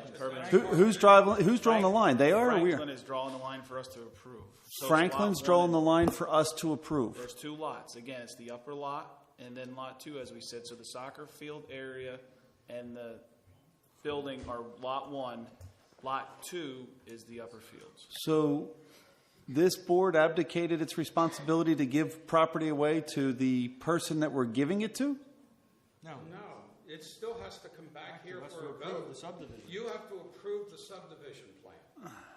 Did we give any direction to this person doing the subdivision to meet the meets and bounds that were already originally describing this Crispin Field property? Franklin Township is aware, and their recommendation is, again, what we talked about with lot 1, the upper fields, and lot 2, the soccer field and the school, yes. And those meets and bounds were already done. I found them from a right to know. We got the information. The line has to be drawn between the two areas. And it may vary. I'm going to be very blunt with Why would it vary? Why? Yeah, from the meets and bounds that we had before. It doesn't, suppose the surveyor made a mistake by a foot or 2 or 6 inches. We're now using GPS, which wasn't used 30 years ago. It's very common to have some variation. We won't know that till you have the drawing in front of you. And vote But we can... The responsibility of this board was to tell Franklin Township, this is the property we want to give you, and hand them the meets and bounds that were already assigned, and then therefore survey to that same line, regardless of what the GPS coordinates are to that line, they're still fine. I don't understand why you guys are making this into a bigger mess. Because now you're telling me we're holding up the sale of Franklin. Whoa. Who's making it into the bigger mess? This bigger mess lasted 4 months, Mr. Bradley. Right, because the board was not given the original information. The board was told about meets and bounds originally, and I had that right to know done months ago. New meets and bounds if there's not a line on that particular It may area. be the same. You don't know that until the surveyor... Was there 3 lots to begin with? Again, Let's wait till ambiguity costs money. The board needs to make a decision. The board's not paying to have the property subdivided. The board needs to sell Franklin Correct. building. Correct. We need to advertise that building so more than one person Correct. can be allowed to purchase We're it. waiting on the subdivision from the abstract company. Why are we waiting on a subdivision to something we already know what that line is? I suggest as a board we tell the Franklin Township to meet that requirement that we already have. That's the definition of Crispin Field as we approved. Why would you allow them to take another foot or lose a foot? If it's going to stall the sale of that building and you're going to have to winterize it and do all the other work that needs to be done, someone has to authorize that this thing goes for sale and needs to be protected as an asset. So you're saying we can advertise, we just can't finalize it? We until can't have the meeting. finalize anything until you know what you're actually But we selling. can still advertise, And, correct? you know, there's nothing to stop the advertisement. It's just that you don't know what you're selling, so the buyer Has to may understand. not want to make an offer till he knows exactly what he's getting. He could need more space for parking. I will try again. I move that this board advertises this building for a period of 6 months on a wide range of geographical areas. You just contradicted yourself because you were saying you don't want to winterize it, you want to sell the building.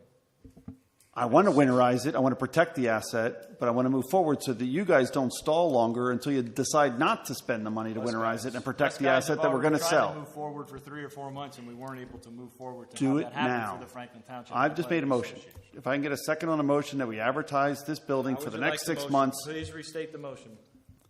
I move that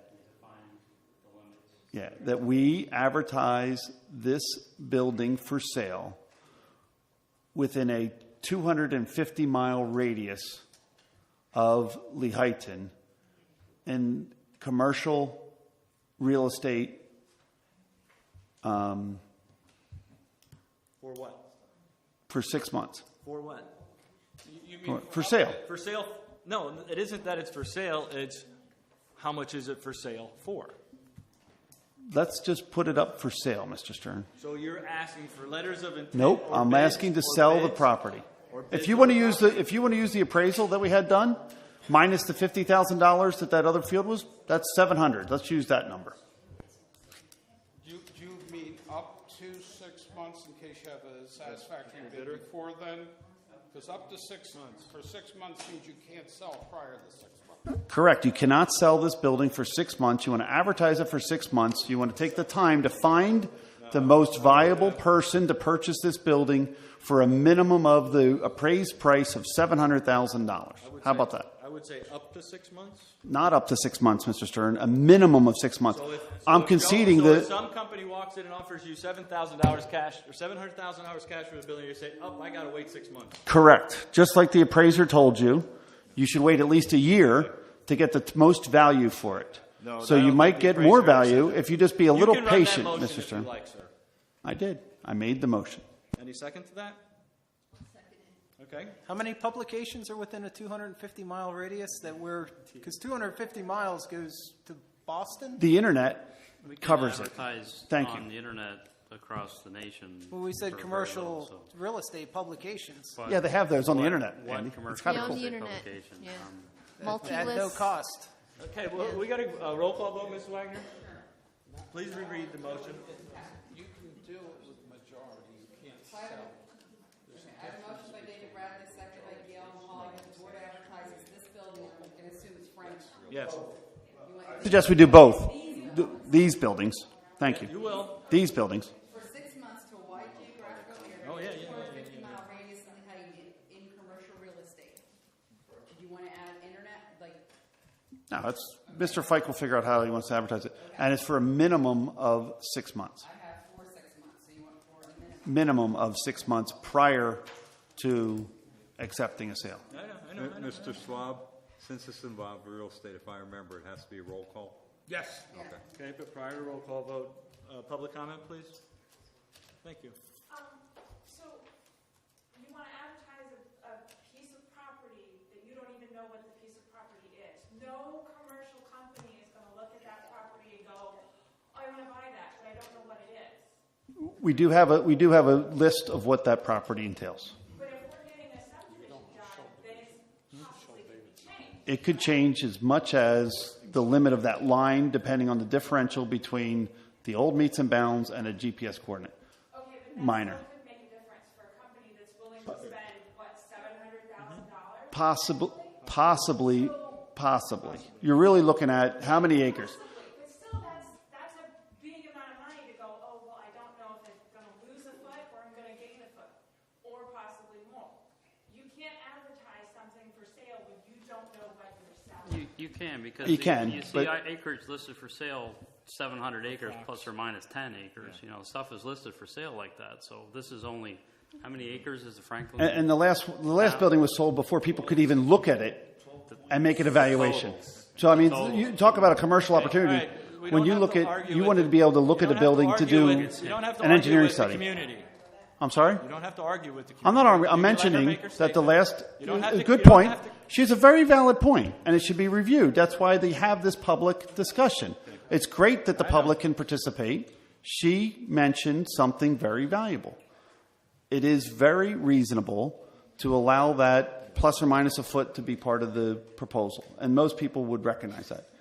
The amount of time for a commercial business to invest $700,000, like you're saying, to fill out a business plan, to have an opportunity to get financing, to have an opportunity to research the demographics of the area, takes times for businesses.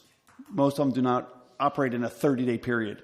The last 2 sales were done in less than 30 days, or about 30 days, and therefore excluded many of the businesses that wanted to buy those properties because they couldn't do their due diligence prior to even making an offer. I think the buildings were advertised that were going up for auction in June, and they were actually sold in September or October. The auction was announced 30 days, 35 The days. buildings were advertised prior to that. The auction Okay. was 30 days. Mr. sir. Wortman? One thing I don't understand here, if we put these buildings up for sale, is it stated that Mr. Bradley said that it has to be for 6 months for the sale to go, before the sale could actually go through?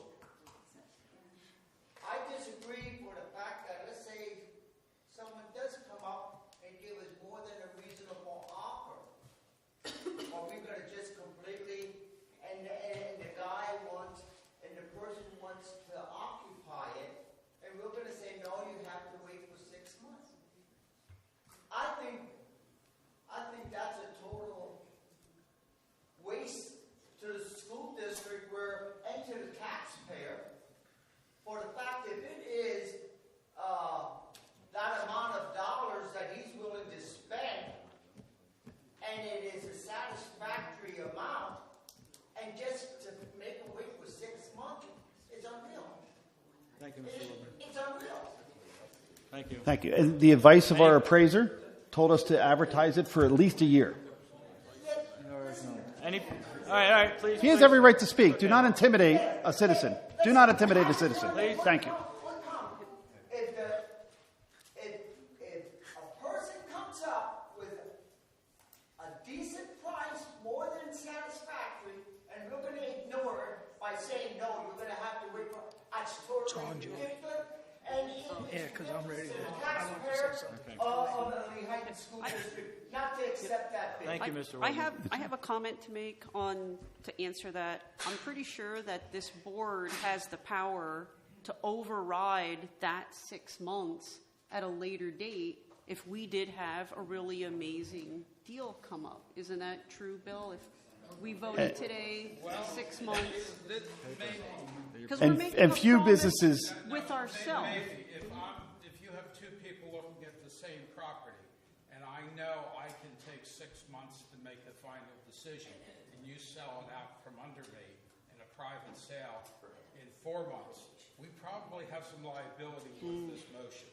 If in 4 months we decide we're going to do it as a public sale, as an auction sale, and use that as a minimum bid, we probably don't have liability because the state looks at public sales much more favorably. They say that's exposing it to the public and everyone has a fair chance to bid. Difference between private and public. But Mr. Wortman's point is valid, and Mr. Item, you do not need to intimidate him. He's allowed to speak. His point was valid. If someone shows up... I'm sorry? I didn't catch that. Direct. Okay, why not? Aren't you part of the public comment? Mr. Bradley, at the request of the public, please don't comment. Well, Mr. Item entered into the conversation. Mr. Item has no entry in that conversation. Okay. Mr. Stern, can I say something You quick? sure could, Mr. Holland. Here's my question. 6 months. Someone comes in and says, I'll give you $700,000. We sit there and go, oh, $700,000. No one else puts a bid in on that property for almost 6 months. That man says, after 6 months, I don't want it. I changed my mind. I found something better somewhere else. So we lost $700,000 plus the winterization of the buildings, the care of the grounds. I'm sure we have to plow the driveways in the winter. So we're going to blow that because Mr. Bradley says we're going to go 6 months. Actually, it's not Mr. Bradley making this statement. It Well, was who made the question? the appraiser, Mr. Holland, was the gentleman that mentioned, and that firm that does this for a living suggested that we wait a year to fish for the value that you're looking for. And a year is what they recommended. I understand you're anxious. I don't think you do. I understand your anxiousness, so I reduced it to 6 months. And as Mr. Schwab said, if two people want it, they can bid it out. They will find that there's value to it, and it's one buyer is no buyer. There's a motion and a second on the floor. Roll call vote, Ms. Wagner. Please reread the motion. Motion by Dave Bradley, seconded by Gail Mahalik, that the board advertises these buildings, meaning Shaw David and Franklin, for a minimum of 6 months to a wide geographical area of 250-mile radius of Lehighton in commercial real estate. Okay. Mr. Richard Beltz? Yes. Mr. David Bradley? Yes. Mr. Stephen Holland? No. Mrs. Gail Mahalik? Yes. Mrs. Rita Spinelli? No. Mr. Wayne Wentz? No. Mr. Andrew Yenser? No. Ms. Joy Beers? Yes. Mr. Larry Stern? No. I'm sorry, what'd you say? No, please. Okay, so it's 4 yes, 5 no. Motion denied. Takes 3/4 vote, right? That's Well, what let's, No. it fails. This is not the actual fails. sale. The sale needs more votes. This is just majority. Yeah, if I could say something, I know the supervisors from Franklin, and if they said they're going to subdivide it, hey, let them do their thing, and then we can act from there on. So, all right? Because if I agree with this lady here, if I was going to buy something, I don't know if I'm buying 2 acres or a half an acre. So I let Franklin Township do their thing. You can do that? Mr. Schwab, just I wanted to review this and see if this is action that the board would be able to take, only because of some interest that may be for Franklin, so we can get this moving forward. Wait a second, we have interest in Franklin already?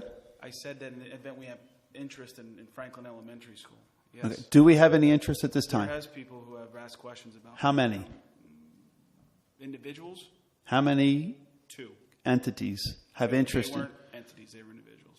There are individuals have interest in a school that we're trying to sell without any advertising at all so far. They have questions about the school. They have questions about the process with way Franklin Elementary is being subdivided to with the township as well. Whether they're interested in it or not. Who did they pose those questions to, Mr. Cleaver? They posed them to me because I have the authority for both Franklin and Shaw David. And where did you take those offers and information and I questions? don't have any offers. They're Where did you asking take the questions. questions to? Did you take it to our Buildings and I gave Grounds them Committee? I gave them information, and I did talk to the Buildings and Grounds Committee. About these 2 offers, Mr. Holland? There's no offers. They're asking questions. 2 interested people questioning about What the I bill. give them, Mr. Bradley, is I give them the information for the year of what it costs for utility costs and any upgrades that we may have done over the last several years. That's what I give them. I have no other information. There's no offers for any of these schools. So you gave that information to Mr. Holland and Mr. Wentz. Anyone And else? I believe Mrs. Beers was here when And I Ms. Beers? discussed it in the Building and Grounds Committee. Because I did ask for that. They did request that they keep their names confidential. Is that correct? Mr. Holland, did you hear that information at a Buildings and Ground meeting? How about you, Mr. Wentz? It was the meeting I came in too late because I was over in Tamaulipas. Mr. Wentz, do you remember hearing this information? Yeah, I'm talking to you. I'm sorry. I said, did you hear the information that Mr. Cleaver just expressed, sir? Mr. Wentz, can you hear me now? You can't hear me. Okay. I'll speak a little louder. Did you get information in the Buildings and Ground meeting from Mr. Cleaver? And then subsequently, did you share it with your board members? Wasn't there? Okay, thank you. I don't know if there's anything actually to share, is there? No, there's no offers. People are asking for information. That's it. And I did share it at a meeting. I actually sat in that seat right there, Mr. Bradley. You were at. I came into the meeting late. So again, looking at this to keep things moving forward, a motion to approve the administration to revise the current appraisal for Franklin Elementary School, referencing the current subdivision proposed from Franklin supervisors, at which time the board will set a minimum purchase price for public auction. I don't believe we want to do that because you're going to reduce the value of the property. We already have a value that we paid for. The board sets the price. We already set the value by an appraisal. We know it was 11 acres given to the Franklin Township. Those acres, 12.6 acres at $5,000 an acre with multiple references, shows that it's only a $50,000 or $60,000 reduction. Mr. Are Bradley, you telling don't me have that the authority or the experience or the appraisal license to say that's what it cost? Franklin Township made an offer originally to buy it at that rate prior to us giving it to them. Yes, they did. I didn't see that. Read your minutes. It was in there, Mr. Fry. Proposal to purchase the property on the agenda prior to Andy Yenser making a motion to give the property to someone that wanted to buy the property. I don't know that we had Would you like to read the minutes and the motion from last meeting, sir? Again, I don't know, Mr. Schwab. I'll ask. If there's a motion, that would be... So at this point, we're asking for the board's approval to get a revised appraisal.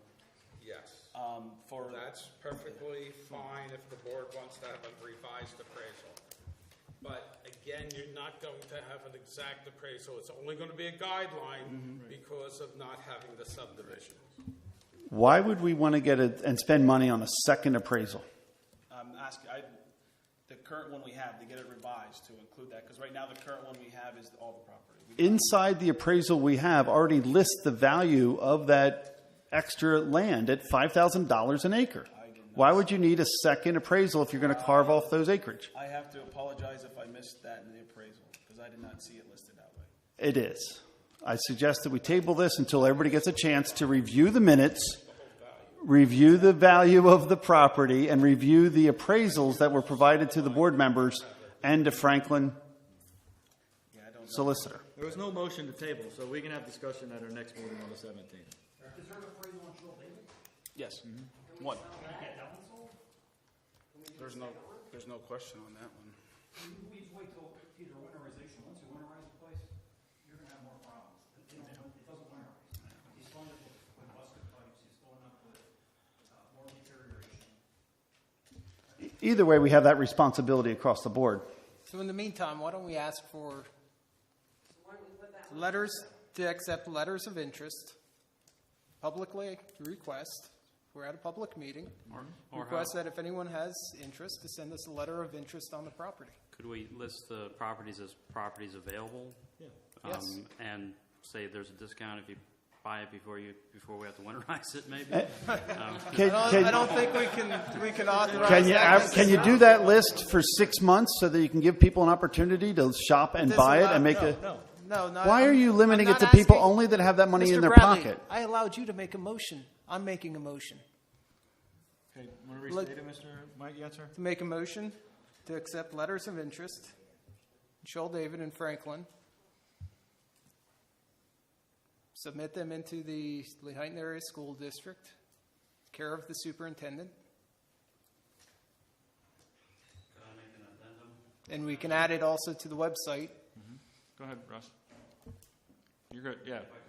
Yeah. When it goes on, then could we add that we will list these properties as available and to try to attract some more letters of interest?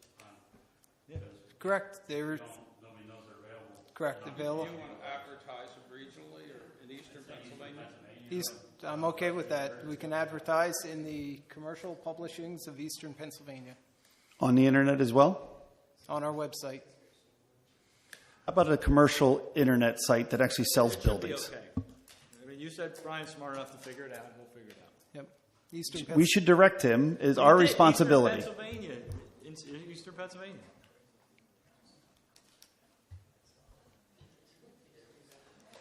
Can you recite that back, Ms. Wagner? We're very, very appreciative if you would limit your cell phone usage during the meetings too, Mr. Bradley. I asked in the beginning, and I don't think you complied at all.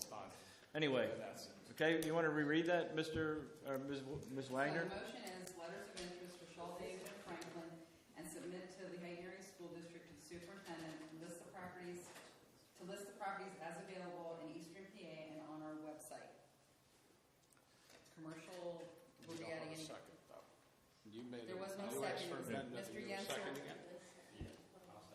And Mr. Belts will second that. So if we have a website, that's pretty wide, not just our website. Or can we have Mr. Fike decide what avenues to advertise this under publications?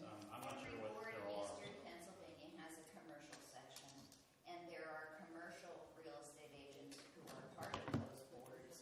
So, if it's a commercial property, it's going to go on a commercial listing. That's how it works. They'll see it and pass a word on it. It goes out, and they have websites, and they have their board websites, and everything's on there. And the companies themselves should have a website, so they should. I can't guarantee you. Are you suggesting to hire a realtor to do this? No. Why do you? You're expecting they're going to do this for free. No, she ain't doing anything. Please don't put words in her mouth. She just mentioned that they're going to have it on a commercial site, and then people were going to. I said there are commercial listers in Eastern Pennsylvania on every board. The companies are listed. They have websites. If Mr. Fike finds a commercial lister that has a website, they can put letters of interest on it. One, and it'll get all the others. Right. Exactly. But you're going to pay to have someone listed on their website. Actually, there's a lot of free sites. Yeah. Pick up all the free sites. You're going to put it on any free site you can find. Legitimate free sites. There you go. Thank you. Okay. Okay, so I just have Mr. Yenser make the motion. Mr. Belt, second. Belts amended it, so is that a second? Yes. Yes. Roll call. Any public comment? Okay, go ahead, Ms. Wagner. Okay, do you need me to reread it? Please. Sure. So motion by Mr. Yenser, seconded by Mr. Belts, to have, for submission of letters of interest for Shaw, David, and Franklin to submit to the Lehighton Area School District, attention to the superintendent, and list the properties as available in Eastern PA and on websites and commercial listings. So pretty much, Can we add a description of the property to that listing?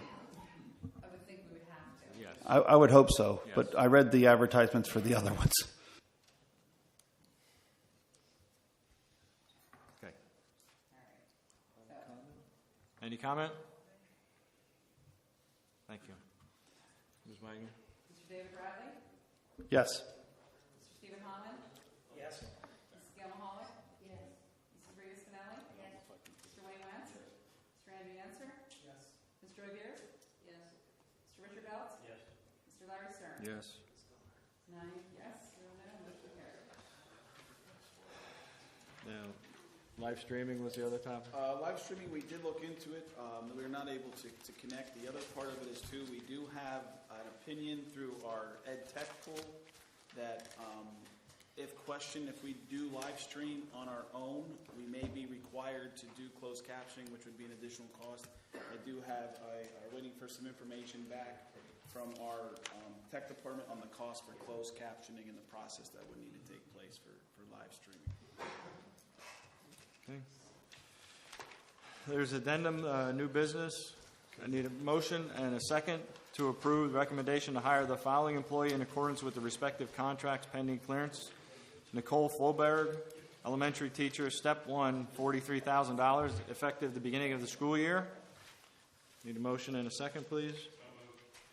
Mr. Belts. Mr. Holland. Questions? All those in favor signify by saying aye. Aye. Opposed? The ayes have it. Need a motion and a second to approve the recommendation to hire the following mentor for the appropriate teacher. for the 2018-2019 school year. Nicole Folberg is the teacher. Rhonda Ruppel is the mentor. Second, I need a motion and a second, please. Motion. Mr. Bradley, Mr. Yenser. Mr. Cleaver, how many were interviewed for Nicole's position? That was part of that whole interview process. Hers was So back to 120. Is that correct? So 100 people applied and 20 people were interviewed? Yes. Thank you. But she was on the addendum because we didn't have her final, her reference. We didn't get in contact with them until Friday. All those in favor signify by saying aye. Opposed? The ayes have it. Director's concerns? Mr. Stern, can I? Oh, you have a... I'd like to add something for new business. The Veterans Organization donated flags, brand new flags for our elementary school. Oh, great. I'd like if someone can make, I think it was Veterans Organization. UVO? Right. Can we make a motion to accept those and also to send them a letter of gratitude and thank you? Absolutely. I'll make that motion. I'll second. And wait for the stenographer. Accept the flags and send a letter of thanks. Appreciation, yes. Have they been installed yet? The flags are for the classrooms. They were just donated to me. Oh, okay, wonderful. They were here. The students were here to accept them. And the Carbon County Commission also. Okay. Would you like to reread that just before we vote on it, Mrs. Wagner? I just have to accept the flags from the veterans. Is it Carbon County Veterans? Carbon County veterans and send a letter of appreciation. Okay, thank you. All those in favor signify by saying Dave, aye. You could give the public a chance to Oh, sure. have any Thank comment? you, Mr. Answer. I'm just Absolutely, trying to you're wrap it welcome. up, that's all. We're moving forward. Miss Wagner didn't get you that time, so I figured I'd Thank you. chime in there. Thanks for keeping me. Yes. Yeah.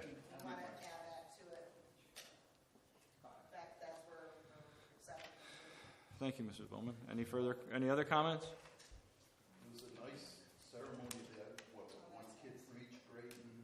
Great. And up flags. Okay. All those in favor? Aye. Opposed?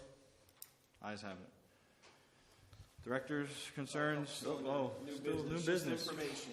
I wanted to share with the board and the community that the elementary center, we did receive temporary certification of occupancy, so we are ready to go with that. The reason we were looking at a temporary one is because the gym area is not yet complete, and it will. That's why we need the temporary status. Thank you. So the gym floor has actually been installed, so we're hoping that will be complete in 3 weeks. The reason for the month delay was to allow the wood floor to get acclimated to the constant temperature that was maintained in the area. So until the HVAC system and everything was balanced, we wanted to make sure that the wood had time to sit. So it was in place, but not nailed down until this morning at about 10 o'clock. They started the process. And this is to assure that the floor will have limited movement once it's permanently installed. The longer we waited for this process, the less likely we have to deal with it in the future. So that was one of the reasons they have to use it for temporary. So the area of the gym, the divider that comes down on one side and the divider on the stage will be closed. And until that's completed, then we don't have access to that area. Anything else, Mr. Cleaver? Nope, that was it. And we got all the new business. Okay, director's concerns. I have something, Okay. Mr. President. I am going to read a statement concerning the allegations made against me at the July board meeting. I checked into every single one of them. I would like to read this in its entirety. Comments can be made afterwards if I could please have that courtesy. I received a copy of my court testimony before Judge Nanovic as proof that I would unite this board, play nice when Dave plays nice, allege that several people in the audience were mindless puppets doing assignments for Dave Bradley, that as long as Dave makes allegations, I can too. My testimony contained mistakes and perjury is a felony. That's what I was told. I have read my testimony many times and have had other people read it. I have read the official minutes and listened to the recorded meetings. I have indeed found many mistakes, but not in my testimony. Those mistakes were in the accusations. First, I would unite the board. That I will address at the end. Number 2, I would play nice when Dave plays nice. What I said, according to the minutes, is, and the tape, Mr. Bradley, we have asked several times for you to please work within the system. You refused to do that. Unless you learn to play well with the rest of the board, you will be sanctioned, and that's what this is about. I did not say, when he plays nice, I will play nice. It was concerning his sanctioning. Number 3, I was accused that I felt bad after soul searching and would become more of a uniter than a divider. On page 18 and 19 of the May 2018 minutes, I stated that I am going to continue to do what I testified in court I would do, and that is to keep the district going on the path it is, the way it is, until someone convinces me otherwise. That testimony appears on the bottom of page 2 of the court document. I have 3 copies of the court document here for anybody who'd like to look at it. 4th allegation. I made an allegation at the June meeting that several people in the audience were mindless puppets. Page 64 of the June minutes lists my comment as, Mr. Bradley, it seems to me that you have a whole entourage of people that you direct to do different things. I made this comment because we have received emails from board members with certain information that is subsequently brought up during courtesy to the floor with the same information and the same evidence. I have asked that a copy of the tape of the CCTI meeting with Representative Heffley be made available to the board and was told, I actually taped that for Dave.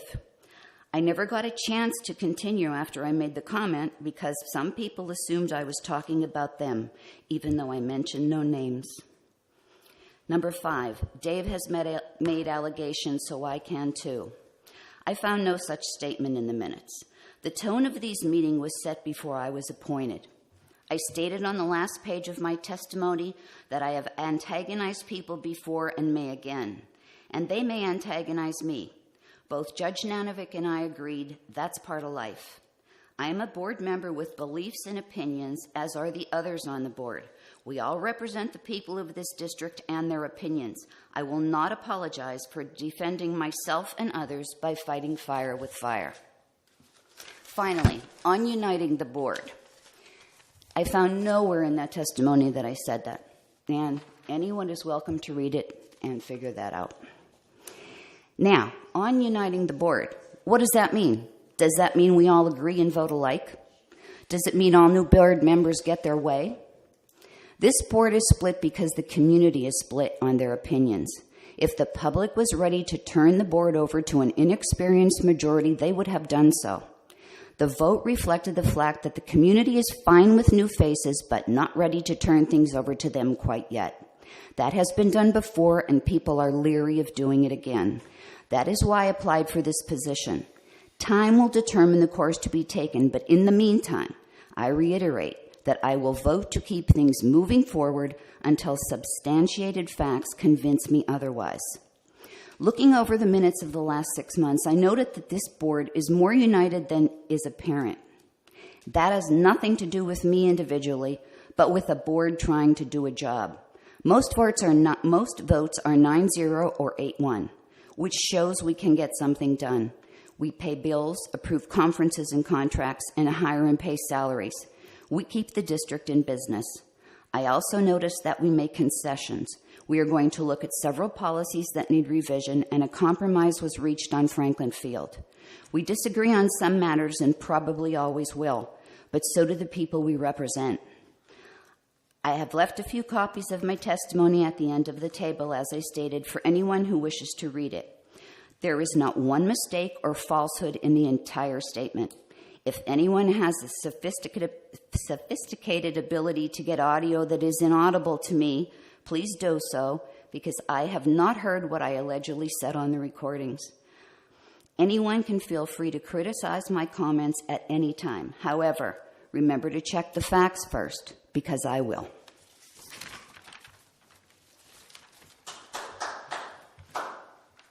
Thank you, Mrs. Spinelli.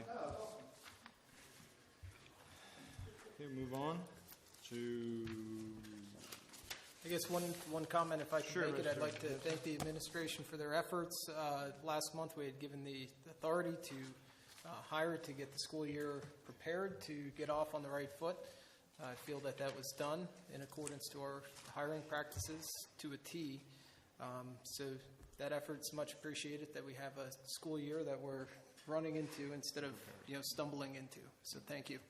And I have to give credit to the teams. I mean, there's a lot of time and commitments that is made by the interview committees, and like I said, 20 interviews. It's about 3 or 4 days of information for 1 to 2 positions. But there's a lot of time, and also there is staff members who donate their time to sit on those committees. So I have to give them credit as well. So it's not just the administration. There's a lot of time put into that process by other staff members as well. So and we'd like to thank you for sharing the part after the interview with the board of your process. What was missing was the part before, when the applications come in, and that evaluation prior to giving someone an interview. If you could share that with the board, we'd appreciate it, or at least I would. Thank you. Okay. Can I make a motion that it gets shared with the board, this information of what happens from application to interview? There's a paper screen that takes place. I know. So I'm making a motion that gets shared. I understand.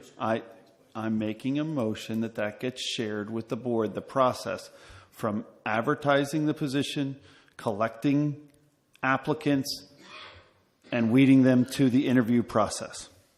Can I get a second on that motion?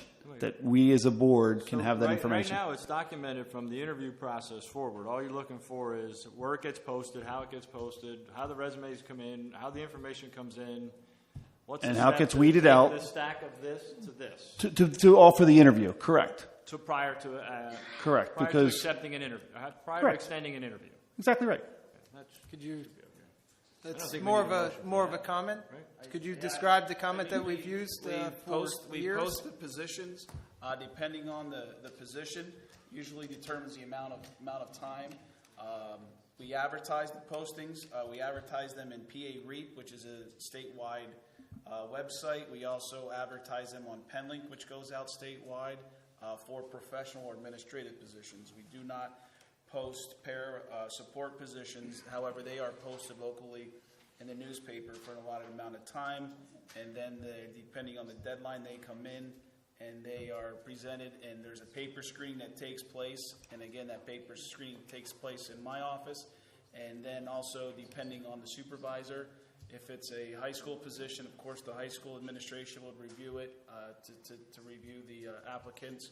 Middle school would be middle school. If it's a support position, for example, maybe someone in Brian's office, of course, Brian would then go through the paper screening as well, depending on the position, and then make sure they meet the requirements in the posting, and then it gets, they will receive a call for a potential interview, and sometimes they accept the interview, sometimes they deny the interview, and then we move forward from there. So all of that process that you just discussed, we're a board, and we don't micromanage, but we are a board that sets policy. Everything you just mentioned, is that policy or is that a guideline? It's a procedure inside of the policy? It's administrative procedure. So we don't have a copy of this policy of which our board, so I'm answering the question first and then you can answer. Take your time. So there is a procedure that you follow. Is this procedure written down? No, it is not. Okay.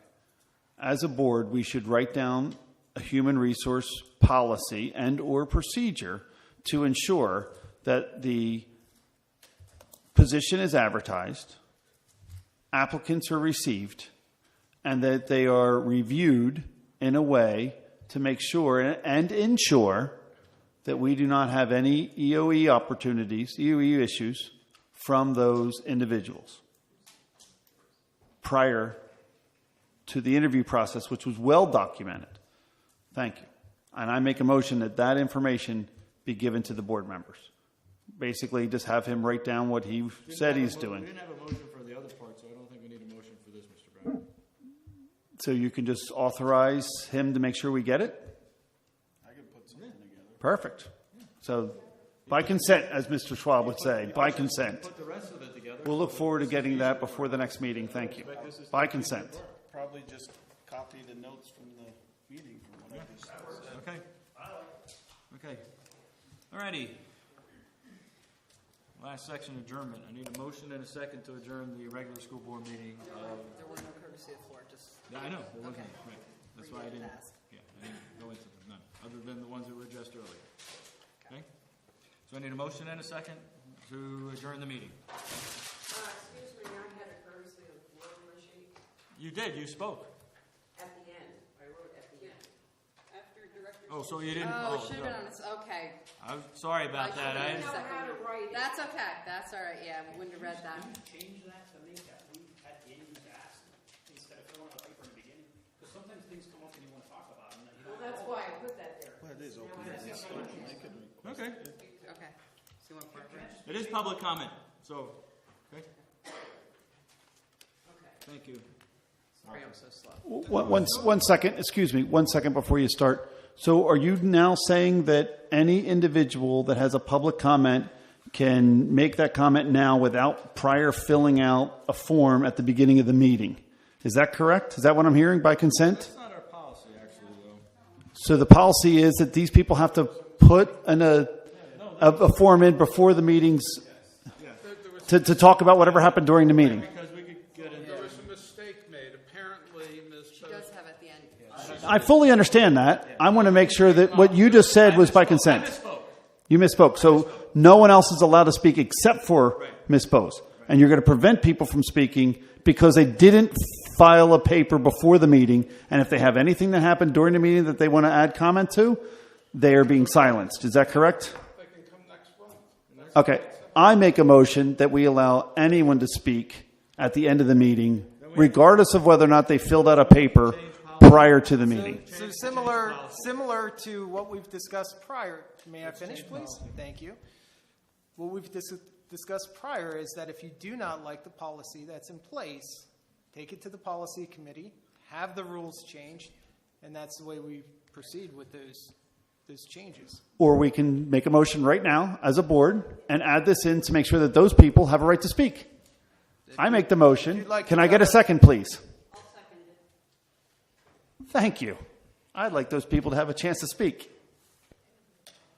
Since it's a new motion, would anyone on the floor like to speak on the idea of being allowed to speak without filling out a form until after the meeting? Thank you. It is against present policy.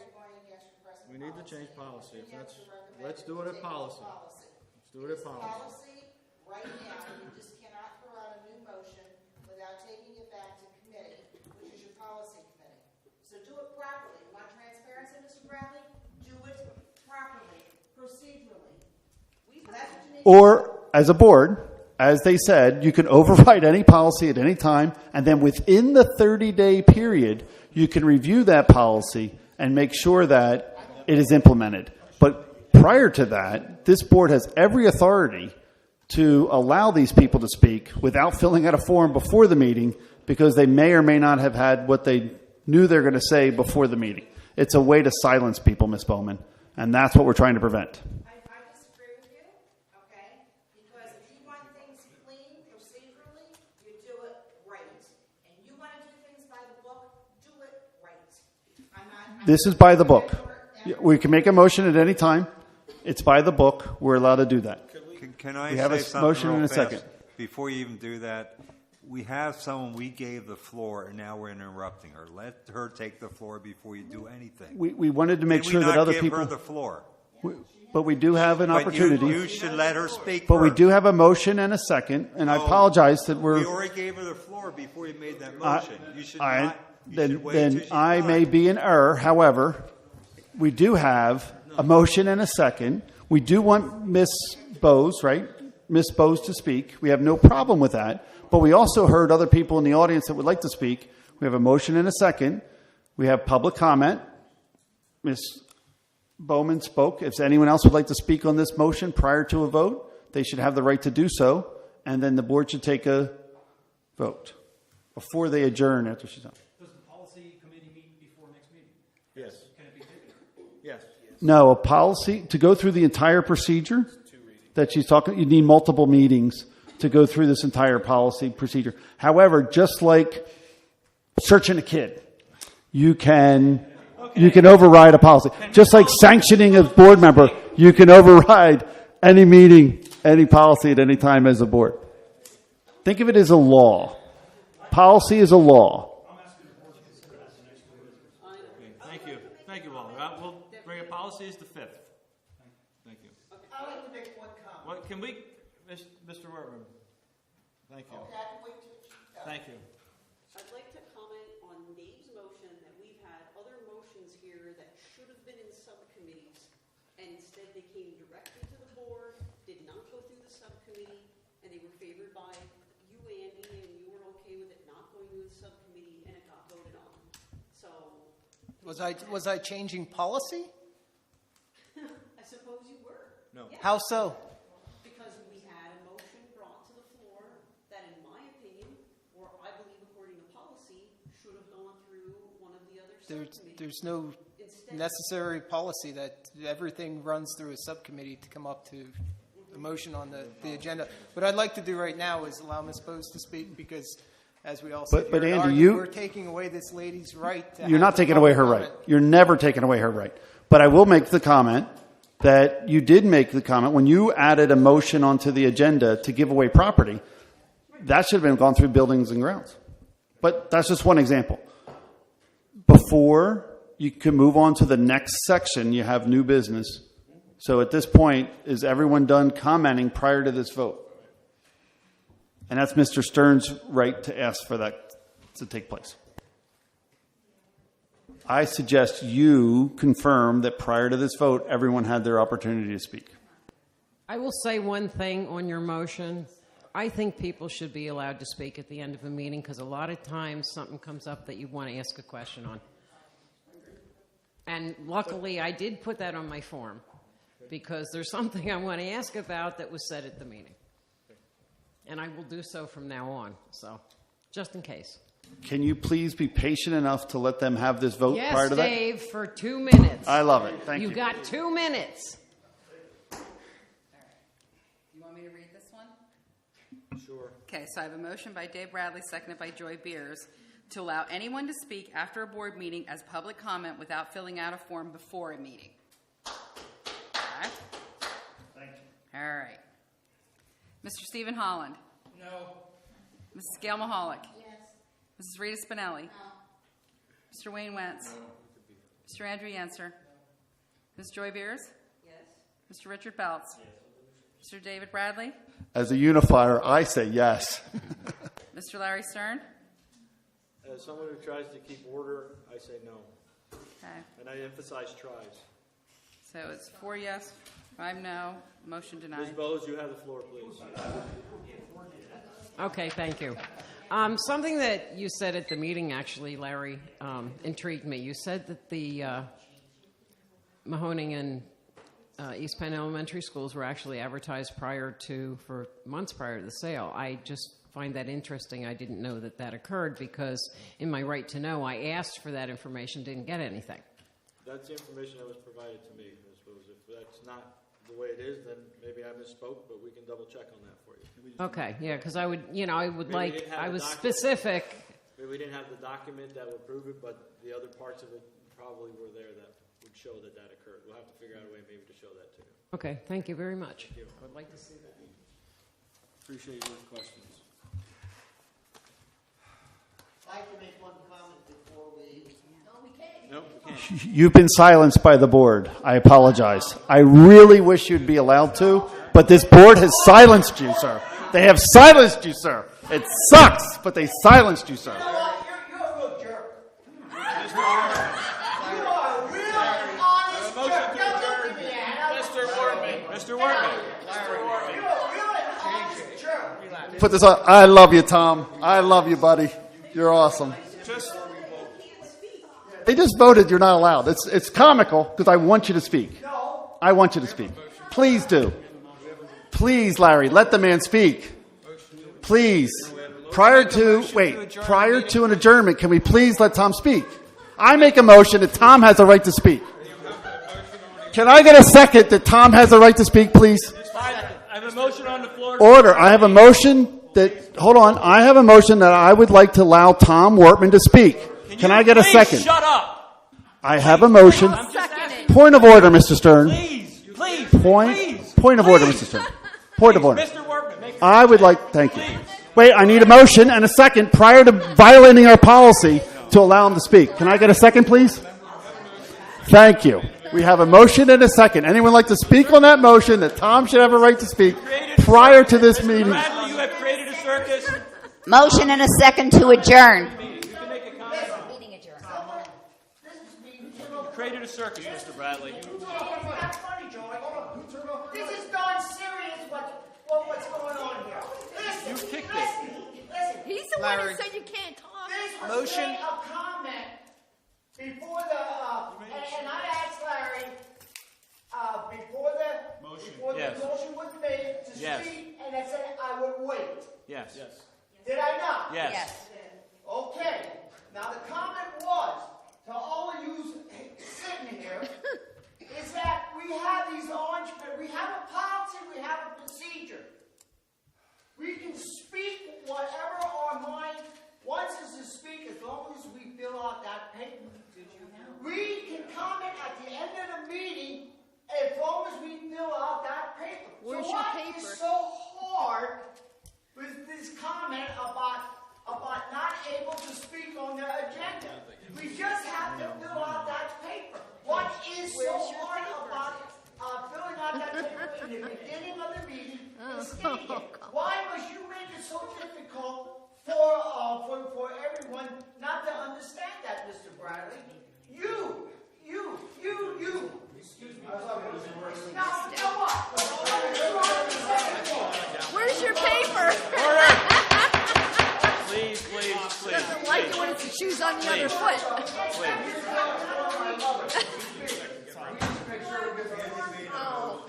I have a motion on the floor for adjournment. Ms. Spinelli, second that motion. All those in favor? Point of order. No, it gets to the point where this is why you just made the supreme example. And the meeting is over. We adjourned the meeting. I voted. We had a 5. Just now. You were yelling. You're too busy creating a ruckus. That is why we have the paper. That is why we have paperwork filled out. We had 5 votes. We had 5 votes. You didn't. She didn't. You didn't.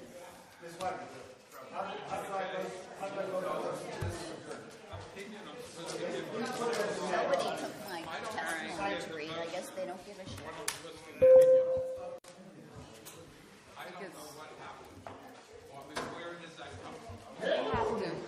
We have to move that because he keeps pulling it out and it shuts everybody else down. So What's up, Billy? that's okay. Welcome to Barnum and Bailey.